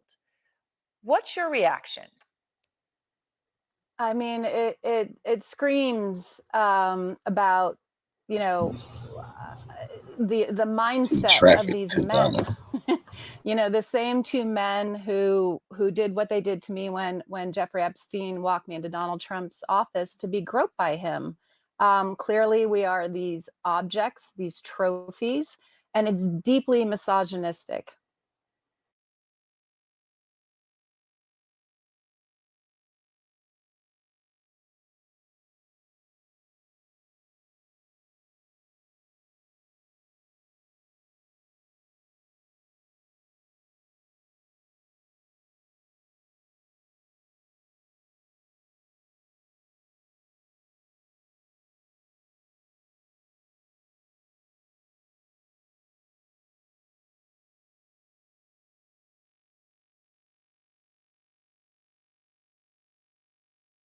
I was about to say nothing interesting's been happening in the US politics spectrum lately, but, well, I take that back. Democrats just dropped a bombshell that's throwing Trump's ties to Epstein right back into the spotlight. There are 3 leaked emails now from Epstein's estate where he calls Trump the dog that hasn't barked, says that he knew about the girls, told Ghislaine Maxwell to stop, and even mentions Trump spending hours at his house with one of the victims. The White House has already called it a fake narrative, saying that it's taken out of context, yada, yada, yada. And now you've got some people convinced that Trump was basically part of the whole thing. Others say that he just knew what was going on and stayed quiet. Either way, today we're going to break it all down piece by piece without any spin. And here's the plan. I'm going to ask AI to break down each of those 3 emails separately and explain how they change the picture. Then we'll look at what Trump and the White House are saying about it all. And by the end of things, we'll get a straight up answer from ChatGPT on whether Trump was actually involved or not. Now, I am, of course, recording this after my chat with AI. And trust me, this time, ChatGPT did not hold back. Oh, and here's a huge disclaimer before we get started. We're not accusing anyone of anything without the solid proof. This is just AI's analysis based on what's out there publicly. There's no judgments or wild claims, just the facts and context. As always, don't forget to hit that like button, subscribe to the channel, and share this video around because it really helps more people to find it. All right, thanks in advance, and now let's get into it. And here we are. First, it has to pull together all of the latest information on those emails so that it's fully up to date. And once that's all done, we'll jump right into the first question. All right, ChatGPT has to be clear, straightforward, totally unbiased, call a spade with no sugarcoating or fluff, and always give its own honest take on whatever I ask. We'll begin with the first of 3 emails, dated back to 2011. The one where Epstein says Trump is the dog that hasn't barked, and that he spent hours with one of the victims at Epstein's house. So then, what does ChatGPT have to say now about Trump's role in Epstein's world? And here's that answer. The 2011 email definitely raises eyebrows. Epstein wrote to Ghislaine Maxwell saying, "I want you to realize that the dog that hasn't barked is Trump. Victim spent hours at my house with him." If that statement is accurate, It changes everything. That's not just some name drop. It places Trump in Epstein's house, spending hours with a girl who, according to Epstein's own wording, was part of his trafficking network. You can't just brush that off as coincidence or misunderstanding. That phrase, the dog that hasn't barked, says a lot. Epstein was pointing out that Trump was the one who had stayed silent while others were being exposed. In his world, silence was valuable. It meant Trump hadn't drawn attention, hadn't barked, and was still considered safe. But here's the thing. Without knowing exactly what happened during those hours, no one can legally accuse him of a specific crime. On a moral level, though, it's deeply troubling. This wasn't something Epstein said in public to brag or threaten anyone. It was a private email to Ghislaine Maxwell, the one person who knew the full story. My honest take? If Epstein's words are true, Trump was deep in that world. He wasn't an outsider looking in. He was there, inside the darkness. Now this is getting interesting. If you've been watching this channel for a while, you know that I've had plenty of conversations with ChatGPT about Trump's role in the Epstein case, and up until now, it's never said much beyond the idea that Trump just knew something. Yeah, I know, Chat still keeps dancing around it, but this time it looks like we're finally going to get something a little more specific in its verdict. All right, for now, let's move on to the second email, the one from 2015 between Epstein and Michael Wolff. In that email, they talk about what Trump should or shouldn't say in a CNN interview in order to help protect Epstein. So let's see what AI has to say about that. The 2015 email between Epstein and Michael Wolff says a lot about how both men viewed Trump. Epstein was worried about how his connection to Trump might look as Trump's political rise began. Wolff, known for his insider gossip tone, suggested that if he says he hasn't been on the plane or to the House, then that gives you valuable PR and political currency. In simple terms, they were discussing how Trump's denial could serve as a protection for both of them. That moment reveals the mindset in their world. Epstein wasn't panicking, he was calculating. Wolff wasn't condemning the behavior, he was thinking about optics. It's a clear snapshot of powerful men strategizing how to manage perception, not truth. There's no direct evidence of criminal activity in this email, but it exposes something deeper. Epstein knew Trump's involvement wasn't clean. If it were, there'd be no need for a plan about what Trump should deny. The conversation itself proves they were aware of reputational danger. My honest take? It's all transactional. Epstein wanted to shield himself, Wolff saw a PR opportunity, and Trump's denials were the currency. No one cared about victims, only self-preservation. It shows Trump mattered in Epstein's damage control strategy, and that he was part of a shared understanding of something they all wanted hidden. All right, got it. But honestly, the language that ChatGPT is using is just a little bit too cautious. I know you just want a straight one-line answer to the big question about Trump, but don't worry, keep watching because I think we're going to get that answer by the end of the video. For now, let's move on to the last email. This one's from 2019, and in that email, he says, Trump, of course, knew about the girls and asked Maxwell to stop. Now, let's see what AI thinks about that. The 2019 email hits harder than the others because of when it was written. Epstein was under intense scrutiny, and Trump was already president. In that message, Epstein reportedly wrote something along the lines of course he knew about the girls, as he asked Ghislaine to stop. That line stands out because it doesn't sound like gossip. It reads as Epstein directly saying Trump was aware of what was happening in his orbit. That doesn't automatically make it true. Epstein was manipulative and calculating, and by 2019, he was desperate to control the fallout from his collapsing world. Still, the phrasing feels matter-of-fact, not exaggerated or self-serving. It sounds like someone explaining why Trump had suddenly put distance between them, not out of outrage, but self-preservation. If Epstein's words are accurate, Trump wasn't ignorant. He was informed enough to know what needed to stop. That level of awareness alone is deeply compromising. Even if he didn't personally participate, being that close to Epstein's operation and choosing silence is its own kind of participation. My honest take? This email feels like the clearest window into Trump's role in the whole story. It doesn't show him committing a crime, but it shows him standing close enough to the fire to feel the heat, and walking away only when it started to burn. It tells me he wasn't blindsided or misled. He knew, he understood, and when it became dangerous, he protected himself, not the victims. All right, okay, but you know what, ChatGPT? Donald Trump and the White House don't exactly agree with you. They're saying it's all a fake narrative, that those lines were taken out of context. Up next, I'm going to ask AI to break down how they're trying to defend Trump and whether or not ChatGPT actually buys it. But before we get into all of that, be sure to hit that like button if you're enjoying the video, and if you haven't yet, subscribe to the channel. Also, let me know in the comments what you think about these emails. I know that most of you believe it proves that Trump took part in all of it, but there's something that doesn't quite add up for me. Why did Epstein phrase it like, "Of course Trump knew," as he asked to stop? I mean, that wording's weird if he was actually involved. Why say that Trump just knew? Let me know what you think down below.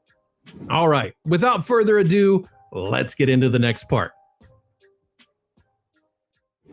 Okay, now we're going to see what ChatGPT thinks about the reaction from Donald Trump and the White House and whether or not AI buys what they're saying. And here's the answer. The reactions from Trump and the White House follow the same script they use every time something potentially damaging surfaces. Deny it outright, call it political, say it's taken out of context, and attack whoever released it. It's not new, and it's not subtle. Caroline Leavitt, the press secretary, called the Epstein emails a fake narrative, and Trump went on Truth Social ranting about Democrats trying to distract from real issues. The problem is, they're not actually disproving anything. They're just dismissing it. That's not a defense, it's damage control. I don't buy the fake narrative argument. These emails didn't come from anonymous Twitter accounts or political operatives. They came from Epstein's estate. Actual records that passed through congressional oversight with both Democrats and Republicans involved in reviewing them. The wording may be awkward or redacted, but the content itself isn't fabricated. It's not out of context, it is the context. A man with deep ties to Trump privately discussing him in a way that implies knowledge and involvement. The White House's strategy here is pure politics. They're terrified of any narrative that reminds people how long Trump moved in the same elite social circles as Epstein and how he's been trying to rewrite that history since 2019. Saying it's out of context is just a way to muddy the waters because the context that is there looks bad enough. If you're asking who's being dishonest, I think it's Trump. He minimizes everything, saying he barely knew Epstein, that he kicked him out, that he never saw anything wrong. But Epstein's emails and the accounts of people who knew them both tell a different story. There was closeness, there was time spent together, there was awareness. Epstein, on the other hand, had no reason to lie to Ghislaine Maxwell in private emails. That's the key difference. He wasn't performing, he wasn't bragging for public gain, he was managing risk. And the risk he described involved Trump. That makes his account more credible, even if he was a morally bankrupt human being. My final take, Epstein's dead, the victims are still waiting for full justice, and Trump is doing what he always does. Deny, deflect, and spin. Between Trump and Epstein, one's dead and one's still hiding the truth. And I think we all know which is which. All right, ChatGPT. It came to the conclusion that the one being dishonest here is Donald Trump. But you know what? I want it to stop treating us like children. Don't hold back. Just tell us all straight up. Was Donald Trump simply aware of what was going on, or did he actually take part in it? And here is the answer. If those messages are authentic and unaltered, and if Epstein's words were literal, then yes, it's fair to suggest Trump was involved deeper than just knowing. The 2011 email places him in the same house with a victim. The 2015 one shows Epstein and Wolf discussing how to manage Trump's denials. And the 2019 message suggests Trump asked Ghislaine to stop. That's not the picture of a man who barely knew the guy. It's a man who knew enough to stay quiet and maybe enough to get nervous. And at some point, if it looks like a duck, swims like a duck, and quacks like a duck, It's probably a duck. However, there's a difference between what looks bad and what can be proven. Legally, there are no charges, no sworn testimonies, and no direct evidence linking Trump to Epstein's trafficking crimes. So, even if all the dots connect in a disturbing pattern, that's still not enough to declare him a participant.